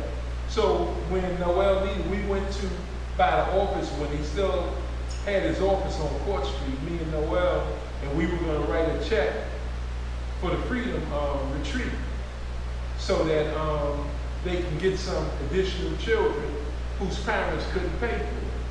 So, you know, I sat there and I'm ready to write my check, but I'm looking at Noel Leader and saying I'm not going to let him write more than I'm going to write. There's no way in the world. So I'm writing my name and all that stuff, but I didn't put in an amount yet. And he writing his name, and he peeking over at my check. I'm peeking over at his check. So I waited to see what he was going to write. And eventually, we both wrote checks, I think for $450. Because I said, I got to do, I was going to write, I think it was $400 or $450 at that time. And so when he wrote $450, I said, well, I got to write $450 too. Because I'm not going to let him give UAN more than I'm going to give. I'm not going to let that happen. So, and that was some of the good moments. And certainly one time when Alton, they was trying to throw him out of his apartment in Harlem. And so I went to them, and this is after we had did the Freedom Retreat stuff. I said that, yo man, we gotta write Alton a check. You know, they trying to throw him out of his apartment. So Noel said, well, how much do you want to write him a check for? So I figured it was 4 of us there. It was me, Eric Joseph, Julian, and myself. So I figured that if we wrote $200 a piece, we'd have $800. So Noel said, how much you want? And I said, man, we can go 2 a piece, you know, and we'll be good. So then we started eating. We had Amy Roots and we eating. And then Noel said, you sure that's all you want? I said, well, you know, no. I said, 2 is good. He said, well, why don't you make it 3? So I said, okay, we do 3 a piece. Now, 4 of us, so that'd be 1,200. And so, I think at that time, Julian was a little quiet, but Julian or Eric Josie, one of them said, you straight, man? He said, because you know, you looking a little funny. And I said, no, I'm all right. Because I really just wanted to make sure we give at least 1,000. So Noel said again, brother, you don't look straight, man. What you want, 4 a piece? And I said, whatever. I said, whatever. But since I made a funny face, I made that funny face again. And Noel said, man, what you want, 5, man? What, 5 a piece? And I finally smiled and said, oh, man, that's nice. We can give him $2,000. That's good. So he said, so Julian and Joseph like, man, why didn't you say that from the beginning, man? That, you know, we were going to give them 500 a piece and give them $2,000. I said, no, man, because I wanted to make sure that it was cheap. Then they said, then why did you ask for $200? If you wanted it to be a Jeep, you should have started at $250. And I said, you know what? You're all right. I said, well, we're going to all write a check for 5. And so to get at me, they said, well, you got to come pick up our checks. I said, okay. So we was in Harlem, so I could drive by Julian's house right there in Harlem, and Eric Josie, because he was in Harlem too. So I said, okay. I said, ain't no biggie. I said, the only one I got to do is go back and get Noel's check. And I said, and he in Brooklyn. I'm in Brooklyn, so it ain't no big deal. So I got them and was able to give it to all $2,000 towards him staying in his apartment. Of course, he fought the good fight and got the fine and all that reduced significantly. But I'm just saying that to say this is Alton the person, totally different. So now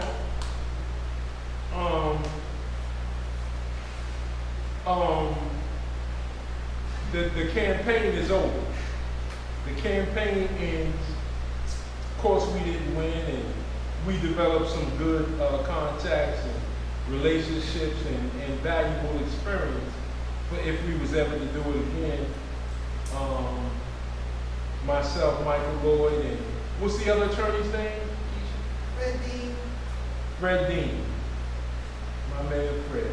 Yeah, so so between all of us, we got some valuable experience, and we didn't know that doors would be shut that tight. But it was. Now let me get to the meat of this, because it's already almost 9 o'clock. So I'm gonna get to the meat of this and talk about the last couple of years. And this is the part that, if you're not Dr. Arthur Lewis's hair and you're not Ray Ray, I'm certain that these are things that you don't know. There came a time where first we were out in Queens to a family club cookout. Every year they were doing a cookout for Fannie Clark, even though she had made her transition. When me and a few of us, among them Dr. Jeffries, when we were in Africa, we went by her house and we had a good time. But anyway, we went to a cookout in her honor in Queens, me and Ray Ray. And Alton was there. A few people from UAM came by. And Alton he had experienced a mild stroke. So he was walking kind of like on the slow side. He could walk, but he was walking slow for Alton. And we kicked it. And this was shortly after Sister Leola Maddox had passed. This was after. We were out in Queens. And he was there with his secretary. And what happened was Alton told me that he was just so sorry that Leola Maddox was gone. And he said there'll never be another one. I, would never again go down that road. And said he loved his wife, because he understood the relationship that I had with Sister Leola. And he wanted to convey to me that she was the woman. So he went on to tell me how much he missed her.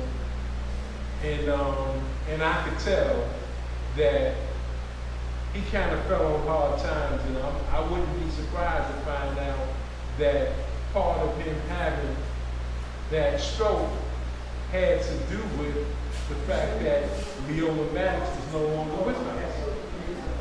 So in any event, that happened in Queens. We went to that function, and that was that.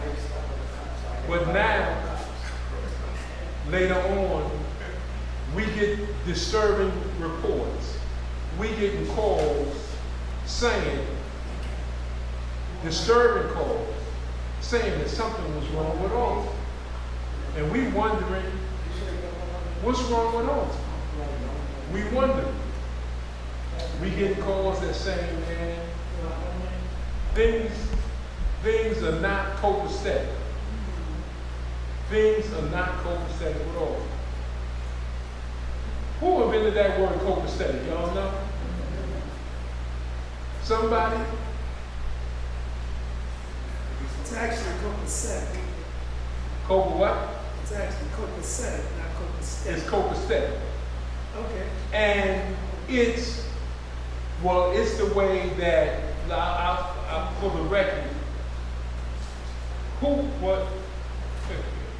Well, Bojangles invented the word. There was no such word. Bill Bojangles Robinson, the dancer, he made it up because they'd always ask him how he's doing, and he'd say, "I'm copacetic." And it became a part of the English lexicon, the word copacetic, because they would ask him, and he was telling them, "I'm okay, I'm right, I'm okay." So he called it copacetic. So whatever way you pronounce it, brother, okay, fine. I'm just telling you what Bojangles said. Now the way it's written, maybe the pronunciation might be off, but basically that was done by Bill Bojangles Robinson. Historically called the greatest tap dancer of all time, and especially in his era. Nobody could touch him. Of course, some came along late after him that was much more athletic, was doing phenomenal things.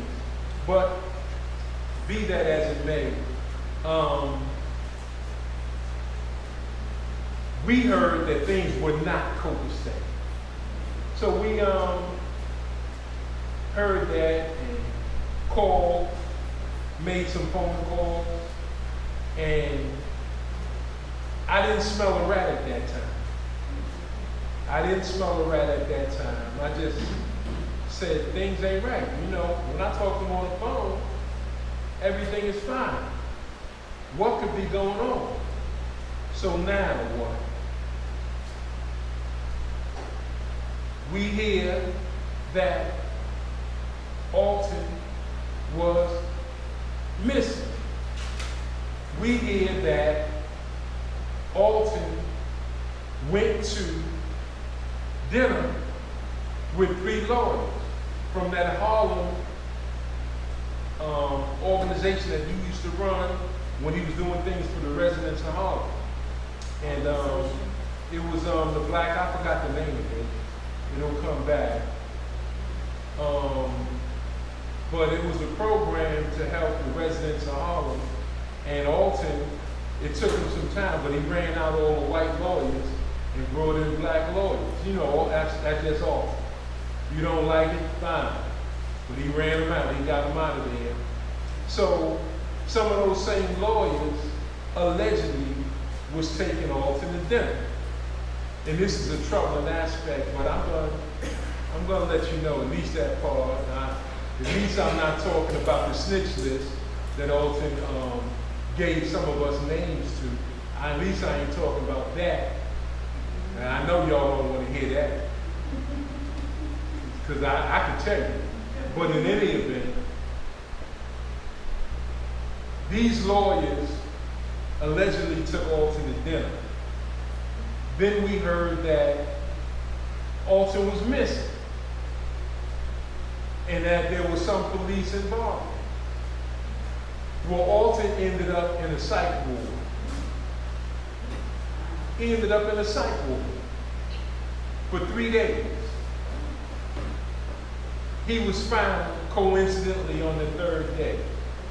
Now, the police can pick up anybody and take them to a psych ward if your behavior, if you're acting in a certain way, you can be taken to a psych ward. Once you're in a psych ward, they can hold you on observation for guess how long? 3 days.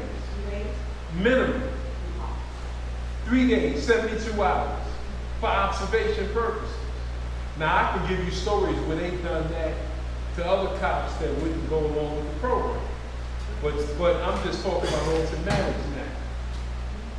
He was in a psych ward walking around with those blouses that you can't even, if you wear it in the front, your back is out.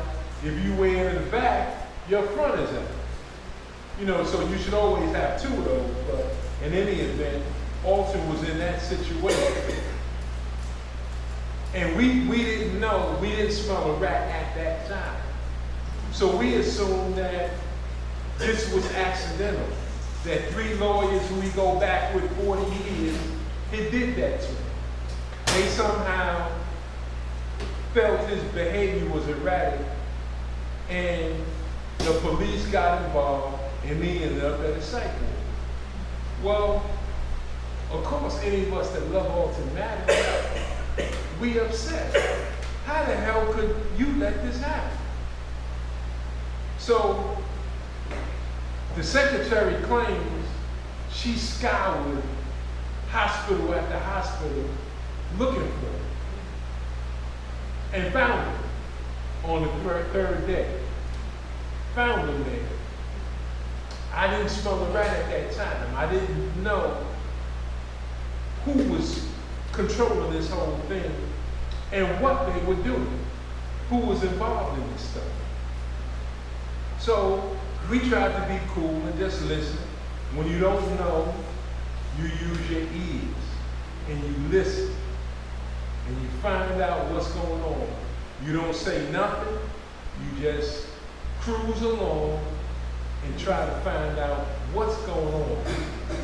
Because every time I talked to him on the phone, everything was, as I said, was copacetic. So what changed everything? What really happened? So now, we go up there to see him. We could tell he had just been pumped with drugs for days. We could tell something was wrong. He wasn't winding down. Everything was kind of slow and deliberate. We said, okay. We still didn't smell a rat. We couldn't identify what was really going on. So now, after a while, things got a little better. I'm saying in the back of my mind, Mike, man, don't go off and don't become accusatory. Just relax and wait, and we'll find out. So now, we're being told, we get missed messages, Keisha, from the person who I mentioned to you earlier. He's playing a role in calling, running interference. So we don't know what's really going on. So we laying cool. So after I said, we've seen him a few times, went to see him a few times, and he was getting a little better, but he was taking some kind of medication other than his high blood pressure medication. So now, what happens is the secretary is hospitalized. She gets sick. I don't know what the sickness was, but she gets sick. When she gets sick, Alton is now on his own. For how long, Dr. Lewis? 6, 7 months? 6, 7 months, maybe 8, but more than 6 months. He's on his own. Comes out of that cloud. She ain't around to pump that medication on him. Now, he's doing good. Guess what happened? He turned back into Alton Maddox. Sharp, Ray, putting him through physical exercises. Dr. Lewis recommended green drinks, fresh fruits, vegetables. She gone, the secretary. Now, Alton Maddox is rounding back in the phone. Rounding back to the brother we knew. And I would grill him on all sorts of things to see what his memory was, just, the memory base. And he was getting better and better, sharper, naming things, telling us how he pulled out this case, the inner things that nobody knew. He's telling us all this. So we like, yeah, okay. This went on for at least 7 months. Now, the secretary comes back. And this is the hardest part of what I have to say. She comes back, and now Alton is back on these medications. And we like, why? what's going on? So he's on these medications. We talking to him. By then I knew something was wrong. Because one time they came to Atlantic Avenue, to the storage place, right, which is right near where we used to meet on Atlantic Avenue, 1096. It's right over there. Right, near Clausen. We there. Ray is helping them remove different things that they wanted out. I'm sitting down with Alton, and I'm going through a lot of things we did over the past 30 years. Alton is answering all that. The secretary abruptly says, Michael, he's had enough. And Alton said, I'm fine. She said, Michael, that's enough questions. Because he was clear, he was upright, and had a nice amount of energy. So, while Ray and others were physically, taking the things that she wanted taken out of the storage, I'm there kicking it with Alton. She became irate. Am I right? That's right. And he was sharp as a tack. And she became irate. So then I started putting it together. And so I see this is clear. When you were not around, Alton was doing much better. Sharp, doing his exercises. We was getting ready to start taking him. We were getting ready to, Alton got so good. Wasn't we going to take him to Van Cortlandt Park? That's right. And walk him and train him right out there. That's how advanced he was. And this was independent. He had what do you call him? A home care person? What do you call him? Home attendant. Home attendant. Home attendant. This person will come by 2 or 3 times a week and just basically do some shopping for him and help keep the place, relatively clean. That's it, for a few hours. She will come by there, and of course, when the secretary came back out of the hospital, she had to skedaddle. And she didn't even know the great person he was. When we told her who he was, We told her, the home attendant, I said to her one day, I said, do you realize that he's an attorney? She said, no, we talked. She said, I know he's an attorney. I started telling her about the cases Alton was involved in. And she said, he's that attorney? I said, oh yeah. He was involved in this and that. She was stunned and said, that's who I've been with all this time? I said, yeah. So in any event, she got the boot when the secretary came back. And then before we know it, he's back on those meds.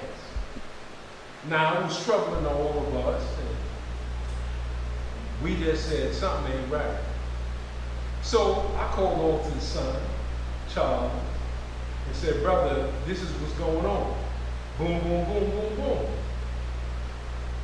He couldn't care less. And I'm telling you the God honest truth. He could care less. He said, that's him. And I won't go into why. I'll just say that he had a problem with Alton. And I don't think any problem is bigger than blood. In other words, you work with your father and your mother, even if there's a rift, whatever it might be. That's still your mother. That's still your father. And you don't allow anybody to circumvent their health. So I talked to him several times. And I said, brother, can you do something? Can you alert family and get family up here? Or set up a situation where he can go down there to Georgia. You know, there was talk about family in Ohio, right? Right. And I said, well, you know, touch base with somebody, because things ain't right here. Okay. He said he just listened, hearing me out. It went in one ear and out the other. Now, he's in the hospital. And this was unfortunate because any nurse, not any nurse, but a few nurses on the side, told us, ain't nothing wrong with Alton. He don't belong here.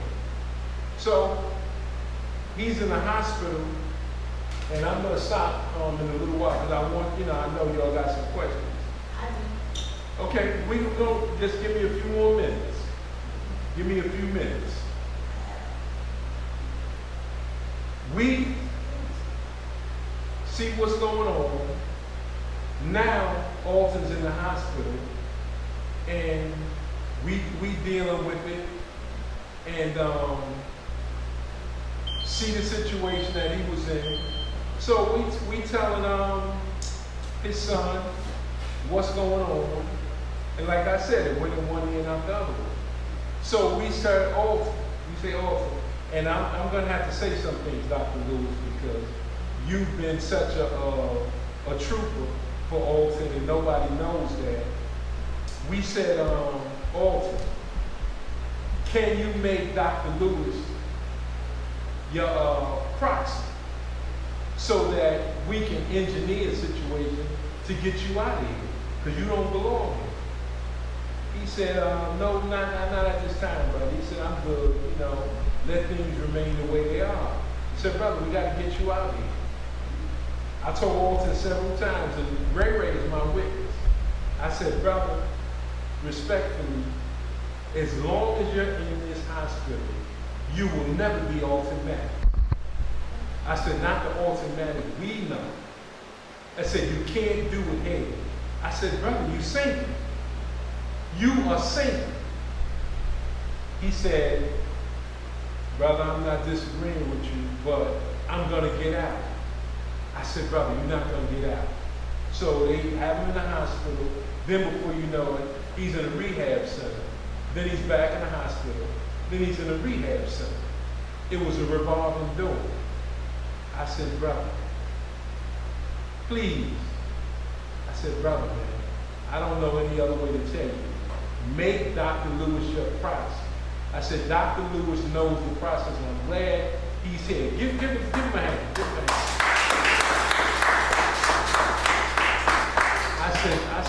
I said, brother, I told Alton straight. I said, brother, do you think Ray want to get in your pockets? He said, no. I said, do you think I want to get in your pockets? He said, no. I said, do you think Dr. Lewis wants to get in your pockets? Maybe. He said, no. Therefore, I said, well, brother, if you know we don't want to get in your pockets, and you know that the other person is dependent on what you bring to the table. Am I clear, or do I got to get grabbed? Very clear. Okay. So I said, brother, let Dr. Lewis engineer an exit strategy to get you out of here. I said, brother, you sinking, man. I said, you can't be the Alton Maddox you was in here. Now, I'm just skipping over the fact that I argued with the doctor, and the doctor said you had a point. I kind of like shook him a little bit, because I said, brother, I said, brother, doctor. I said, look, man, you giving him psychotropic medications that he don't need. Mm-hmm. He claimed, he said, well, Alton has, what's that called when your hand shakes? Parkinson's. He said, well, Alton has Parkinson's. I said, okay. I said, I don't believe he has Parkinson's. I said, because when I work out, I might get a twitch in my thumb or a finger or, you know, elbow or something. I said, but nobody's giving me psychotropic medication if I start shaking. I said, and plus if he's shaking, why is he getting psychotropic medication? The doctor couldn't answer that. Said, well, it was suggested by. I said, how can somebody make a suggestion to you? You're the doctor. I said, you're treating him. Because I knew where it was coming from. I knew where the medications was coming from. It had nothing to do with his physical condition. So I said, Doc, if something happened to Alton Maddox, we're going to hold you responsible. I said, we and 100 blacks in law enforcement, we're going to have to question you on this stuff. Guess what he did? He took them off. He took them off those medications. Because his position was, I don't want no problems if something go down. Now, as I told you the last lecture, a couple of nurses, but one in particular, I won't say where she's from, she pleaded with us and raised my witness, pleaded with us to get Alton Maddox out of the hospital. She said, if you love him, and she was there one time when we were there with Dr. Lewis. She said, if you love this man, and she said, I know his history. She said, you better get him out of here. Now she said, look, I'm saying this to you unofficially. Get him out. She said, they're going to kill him. I said, sis, I believe you. I called Charles, his son, and said, look, I got a report from a nurse. I said, look, they're going to kill your father. Get him out. He said, well, I'm trying to make some calls. I said, brother, come as his next of kin and just get him out. I said, we'll find some place for him to go. You ain't got to stick around with him. Just get him out of here. Well, Mike, I'm trying. He wasn't trying. He just saying that, he just saying that like, oh, come on, man. Just get off the phone. I don't even want to kick it with you like that. So he wouldn't do anything. So the day did come where Alton was taken from us. He was taken from us. And as I said, the nurse told us it was going to happen. She said, hurry up, get him out. We saw him all sinking. The last time we were there, and Dr. Lewis was there, I said, Alton, make him your proxy. Said that the social worker is right there. Make him your proxy. Let's make this happen. We're going to get you out of here. He said, I got a plan. I said, brother, you told us that before. And I said, if you got a plan, it ain't working. I said, brother, what did Alton Maddox always say about plans? He said, timetable, strategy, X, Y, and Z. He ran it all down. He ran it all down to me. I said, well, brother, if you believe in that, then, and you got the formula is Dr. Lewis. I said, get out of here. I said, Alton, you got to go. There's no physical reason for you to be here. We were all upset. Now, I don't know if you've ever, in your personal life, because, look, I got all these notes. I'm not even using the notes now. I'm saying to you, have you ever saw somebody you love singing, and they don't know they singing, but you can tell? It's almost like a dope fiend that's shooting so much dope, it's only a matter of time. And you say to him, brother, come on, man. You got to check yourself into rehab. You going. No, I'm good, man. I'm going to be all right. We plead to Attorney Maddox. We plead, brother. Make Dr. Lewis your proxy. Dr. Lewis will go into that social worker's office and start the process of getting you out of here. Once we get out of there, you're going to turn back into Alton. We're going to work you out. get you the right foods on the right diet. We're going to get you until you ain't got to go back there. You don't have to go back there. We're going to get you out of there. He wouldn't do it. Now, I've skipped a lot, and Ray knows stuff I've skipped, and Dr. Lewis knows stuff that I skipped. But I've done that intentionally. Not yet. It's coming. So I'm saying that because I went away from the things I was planning to say, because with time against us, I'm just saying we saw it. We saw it happening, and I called Charles, his son, alerted him. And after it happened, I get a call after it happened, when the funeral was set up, I get a call from Charles and Lenard, Julie's son. And Julie was one of the best members in United African Movement. I get a call from them one day, right before the funeral, saying, look, at the funeral, everybody just getting 2 minutes. We don't want any long stories about Alton Maddox. So I'm like, why y'all telling me that? Why y'all telling me? Because they know I know too much. Wow. And they don't want me talking. They know I know what's going on. And Charles know I've been telling this, that, let me stop. Go ahead. I've been telling him for the longest. He disregarded everything. That's why at the funeral, I can go over there. You know, normally everybody goes, you know, at a funeral to the family. Is that correct? Yes. There's a reason why I never went over there and shook his hand. Yes, so. You know, because I know the role he played. I know the role the secretary played. I know who the players were. Wish I could do.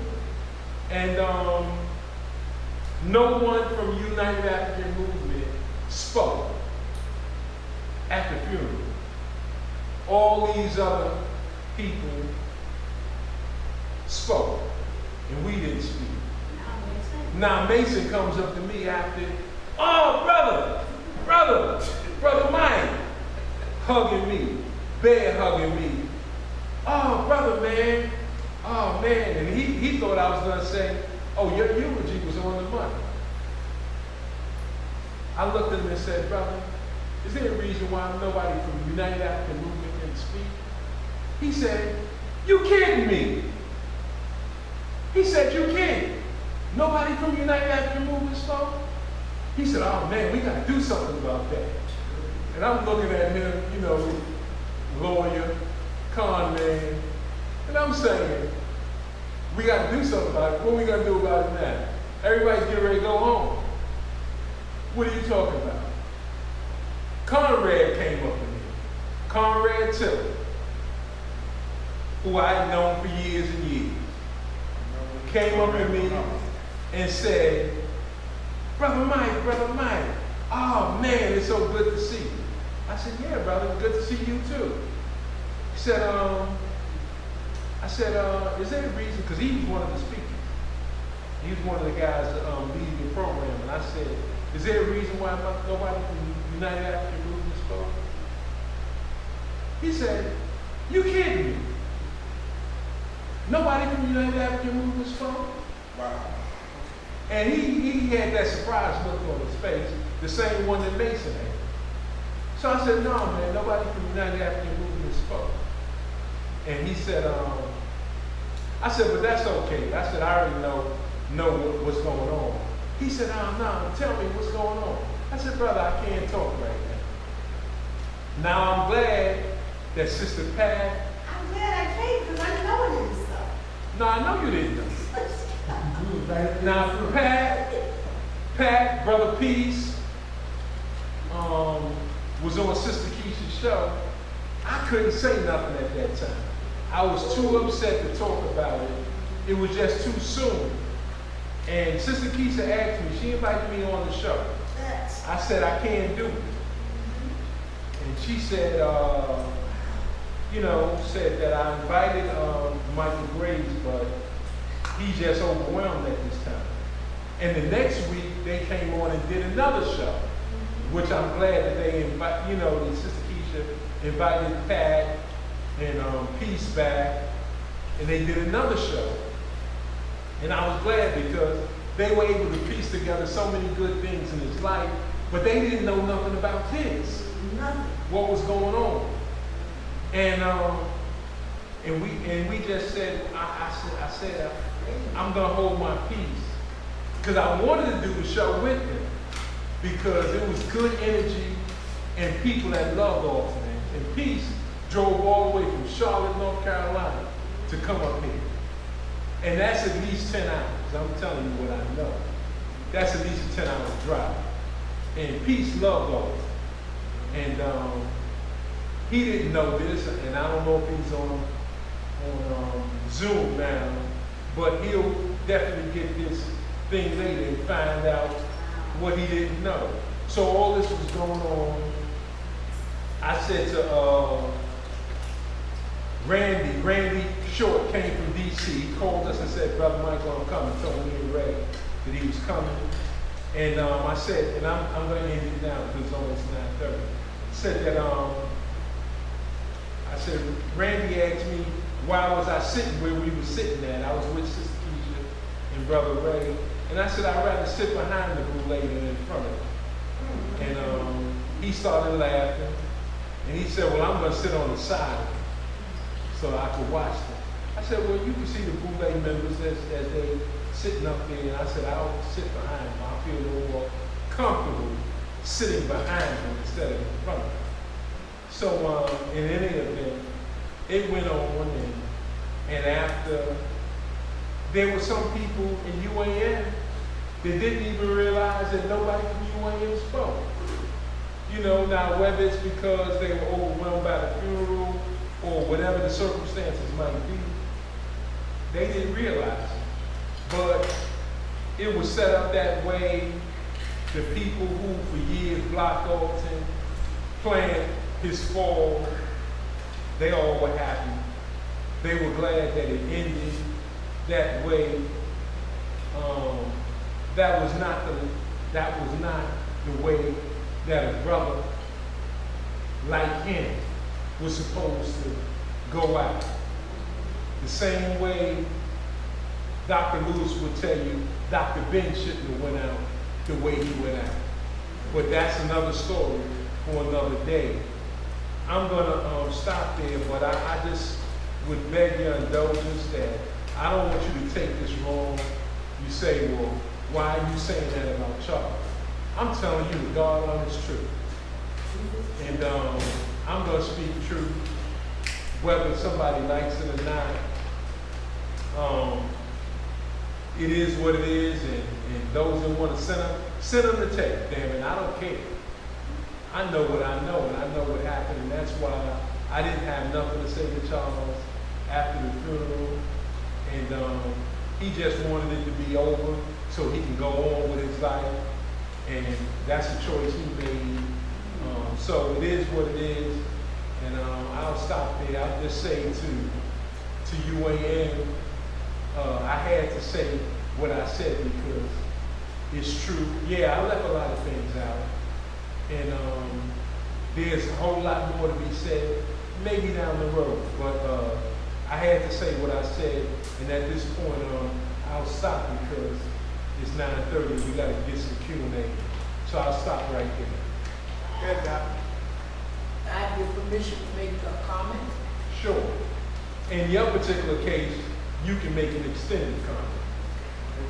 For everybody else, we want short comments and short questions. But for Dr. Lewis, definitely. I'll make it short.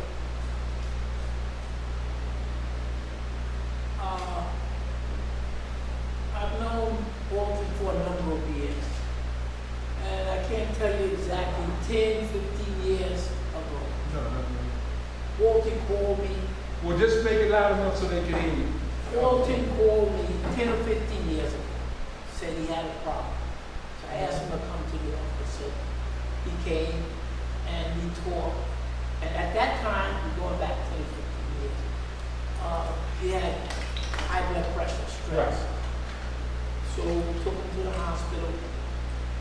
made sure he did, stayed with him that night, made sure they give him the proper things, because I've done 15 years of emergency medicine, put him in good shape. And I explained to Walter that it's very important that he maintains his health, and that I and others, like we did with Dr. Ben, can work with him to make sure he stays as healthy as possible, because he's extremely important to us. So that's how I interacted with Walter.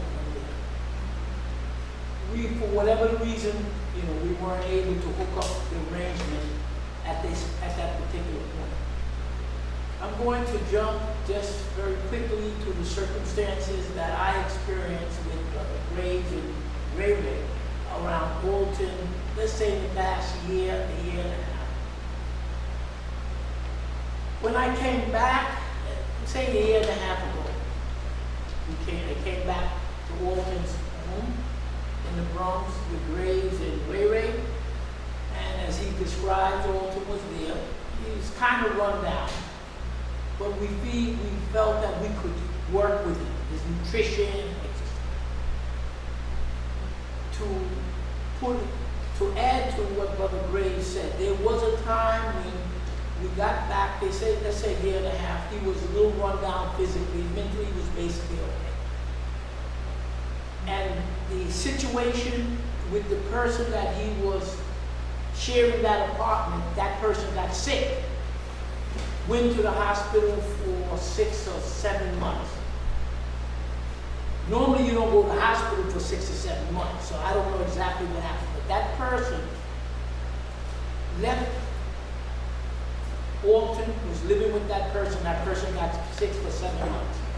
And that person wasn't there. Myself, primarily Ray Ray and Graves, they played a major role. As he explained, they worked with Alton, the exercise, nutrition, everything.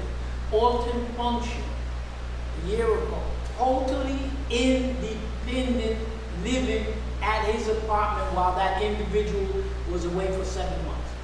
Totally independent. Ray Ray and Graves, they would take him around to his dentist, etc. There came a time when that individual came back from the 6 or 7 month stint in the hospital. Came back, and then the psych medicine began to alter. It began to get worse. There came a time when that individual made arrangement with the ambulance to take Alton out to the hospital. Alton left his living abode out to the hospital. With whatever happened that week at the hospital, he was then placed in the nursing home. He didn't come back. And he was staying in the nursing home. Right around the corner from his house. Right around the corner for X amount of months. With these psych medicines. And what, to just refine it a little bit, you cannot live well or healthy in a nursing home. So basically, Alton is put out the house by that individual, went to the hospital, from the hospital to the nursing home. And nursing homes would run down. And that's when Ray Ray and Graves and I kept interacting with Alton and say, Alton, you gotta get you out of this nursing home, any nursing home, get you to your independent living so that you can live just like you were independent. We experienced that. For whatever the reason, he was resistant. He kept running down. And there was a junction, as Brother Graves mentioned, that the nurses at the nursing home obviously experienced certain things that they made that pronouncement to him. Get him out of this nursing home, they're going to kill him. Whatever that means. Okay? He was resistant. It wasn't necessary for me to be his health proxy. What we asked him to do was give us, me, Ray, and Graves, give us the legal authority with the nursing home to work with him to get him out of it. His mind was good. He could do everything, but you could see he kept running down. It came a certain time after this statement was made by the nurse that he, for some reason, was transferred to the hospital, from the nursing home to the hospital. And when I was told the next day he came back from the hospital, he died. So that's the best I could add to what happened. I'm not making any observations about what may have happened at the hospital or not. But as Graves, to emphasize what he's trying to say to you, we pleaded with Alton, who was good mentally and physically, until they put him in psych medicine, into that nursing home, to the hospital. So you make your own conclusions about that. He was totally independently functioning. Yes, sir. 2 months before he hit that nursing home, completely.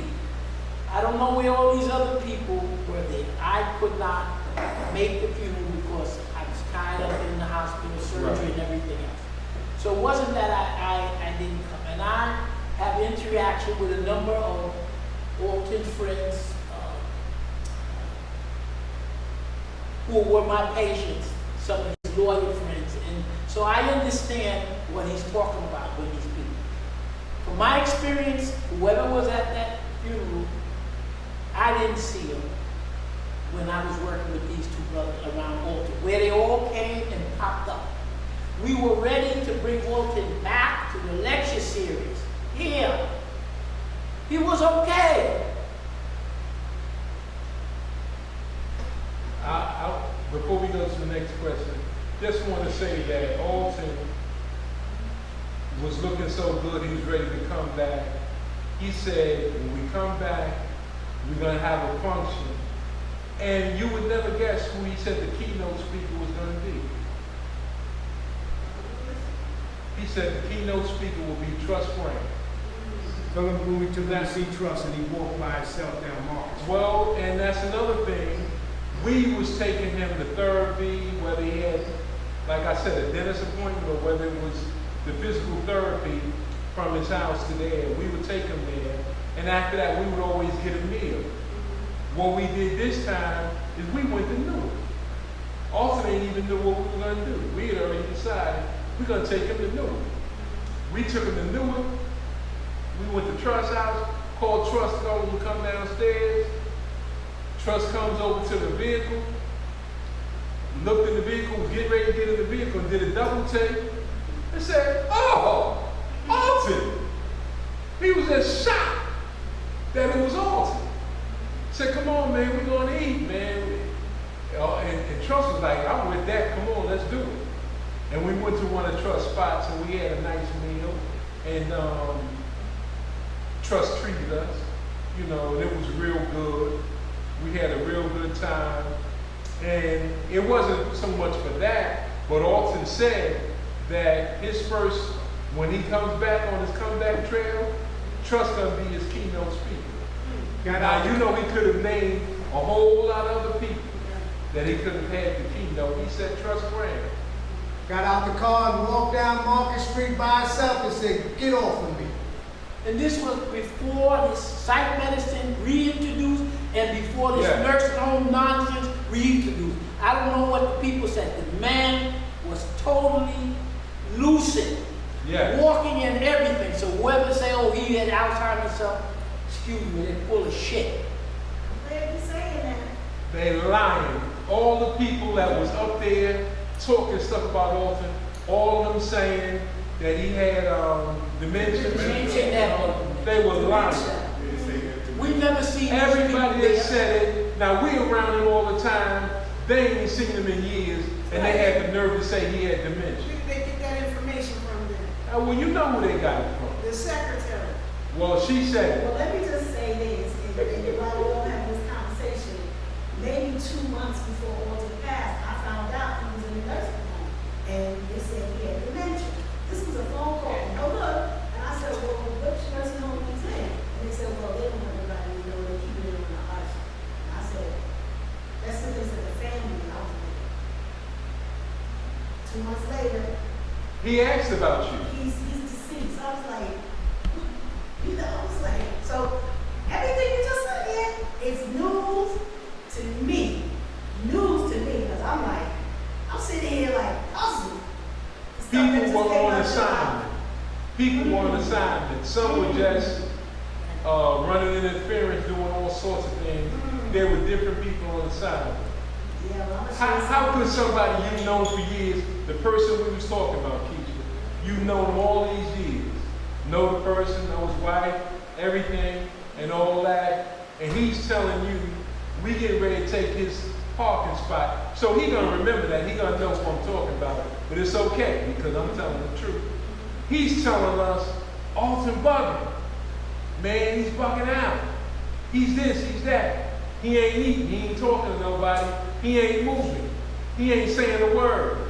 He's just sitting there. Then why did we go up there, hand Alton some food, he reached out, he was acting like Alton was like this the whole time and wouldn't talk. We did like this, Alton took that food and tore it up. And then after that, when the food came around after that, he ate that food in front of us. So, You see, the person was lying. when they lock you down in a nursing home and they know who you are, you don't want to go to a hospital. Well, yeah, you know, Dr. Collins had to, you know, he used another name when he was there, but it didn't matter because, you know, they knew who he was. So, you know, it's very difficult.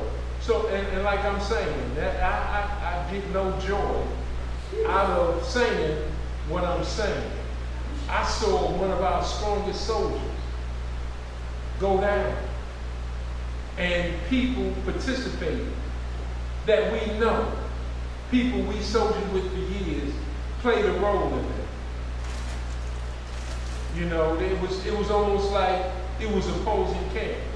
It was a camp that the secretary had that did her bidding against all. That toxic environment, he went back in that nursing home. If we could have got him out, independently living, he would have been all right. That nursing home and that visit to the hospital with the psych medicine. The Zoom audience, anybody have a question? Unmute yourself. Ray stepped away. Okay, what about, anybody here got a question? I know all y'all stunned because I know all this is funny. Not a question, it just reminded me of an event that took place. It was, because you mentioned James Patton. There was an argument that had taken place at the Cotton Club between Mr. Patton and said secretary. Mr. Patton got into a disagreement with folks. I'm telling you because I saw it. And he told him, Mr. Patton told Maddox, told me to definitely end this organization. Oh, wow. They didn't speak for a couple of weeks. And it made Patton, it really hurt me. It really, I would say that. I'm just leave it at that. Yeah. It really hurt us. Yeah, he's that kind of brother. And Because he gave it his all. he screamed it, actually. And I wish Baba Howard was still here. Because Oh, Baba no, Howard they was had there. words too. And I had to tell, I had to tell Harold, hold your peace. Yes. Oh, he very did. good. That's not And he said, and I quote, At the I Cotton don't Club. want to use foul language, but he said, F her, will be the death of you and this goddamn organization. Well, you know, some people use the term, and it's not a foul language to say somebody's evil. You know, but you know, it is what it is. Does anybody right from the Zoom audience have a question? Anybody from the Zoom audience got a question? Zoom audience? Going once? Going twice? 3 times, that's a wrap. Anybody here? Anybody from the floor? Okay, let me just say in closing that UAM was unique. It was different. It had every type of discipline under the sun came when Sister Keisha and Leola Clark, Sister Leola got together and would week to week, choose the different people. They didn't censor anybody. They had some people there that I had questions about, Facts. but you know, and you know what I'm talking about, Keisha. But you know, they had them anyway. Yep. And you know, I didn't think that we would be properly fed by that person, but they had something to say. They gave their vantage point, and that was that. So it was unique in that way, and it was just we were just able to galvanize so many different types of people from different organizations, and everybody was welcome. And I'm not going to paint a picture that Alton was perfect. It's a lot of people that they had their disagreements, and some of us, they loved Alton. We had disagreements with him for various reasons inside of the Freedom Party, whatever, and a whole lot of things. But we saw the importance of the organization was paramount. So in that sense, we found a way to work together, and we developed some lifelong friendships out of that. Sister Keisha, you had a question? When you mentioned the nurse, one specific nurse who said, you know, you need to get him out of here. They'll kill him while he's in here. Just Yeah. as Dr. Lewis said, the environment of a nurse home anyway would destroy you. And you reached out to his family. Was there a delay in his response or no response at all? Because I'm trying to figure out, you know, I'm just trying to figure out within my psyche. You know, a pattern develops after a while. I wouldn't say from any one phone call could I extract and say this. It took a series of phone calls for me to come to the conclusion that he don't care what happened to his father. He can't stand it. And he don't care. And so, you know, when they say blood is thicker than water, not all the time. You know that old song, it ain't necessarily so.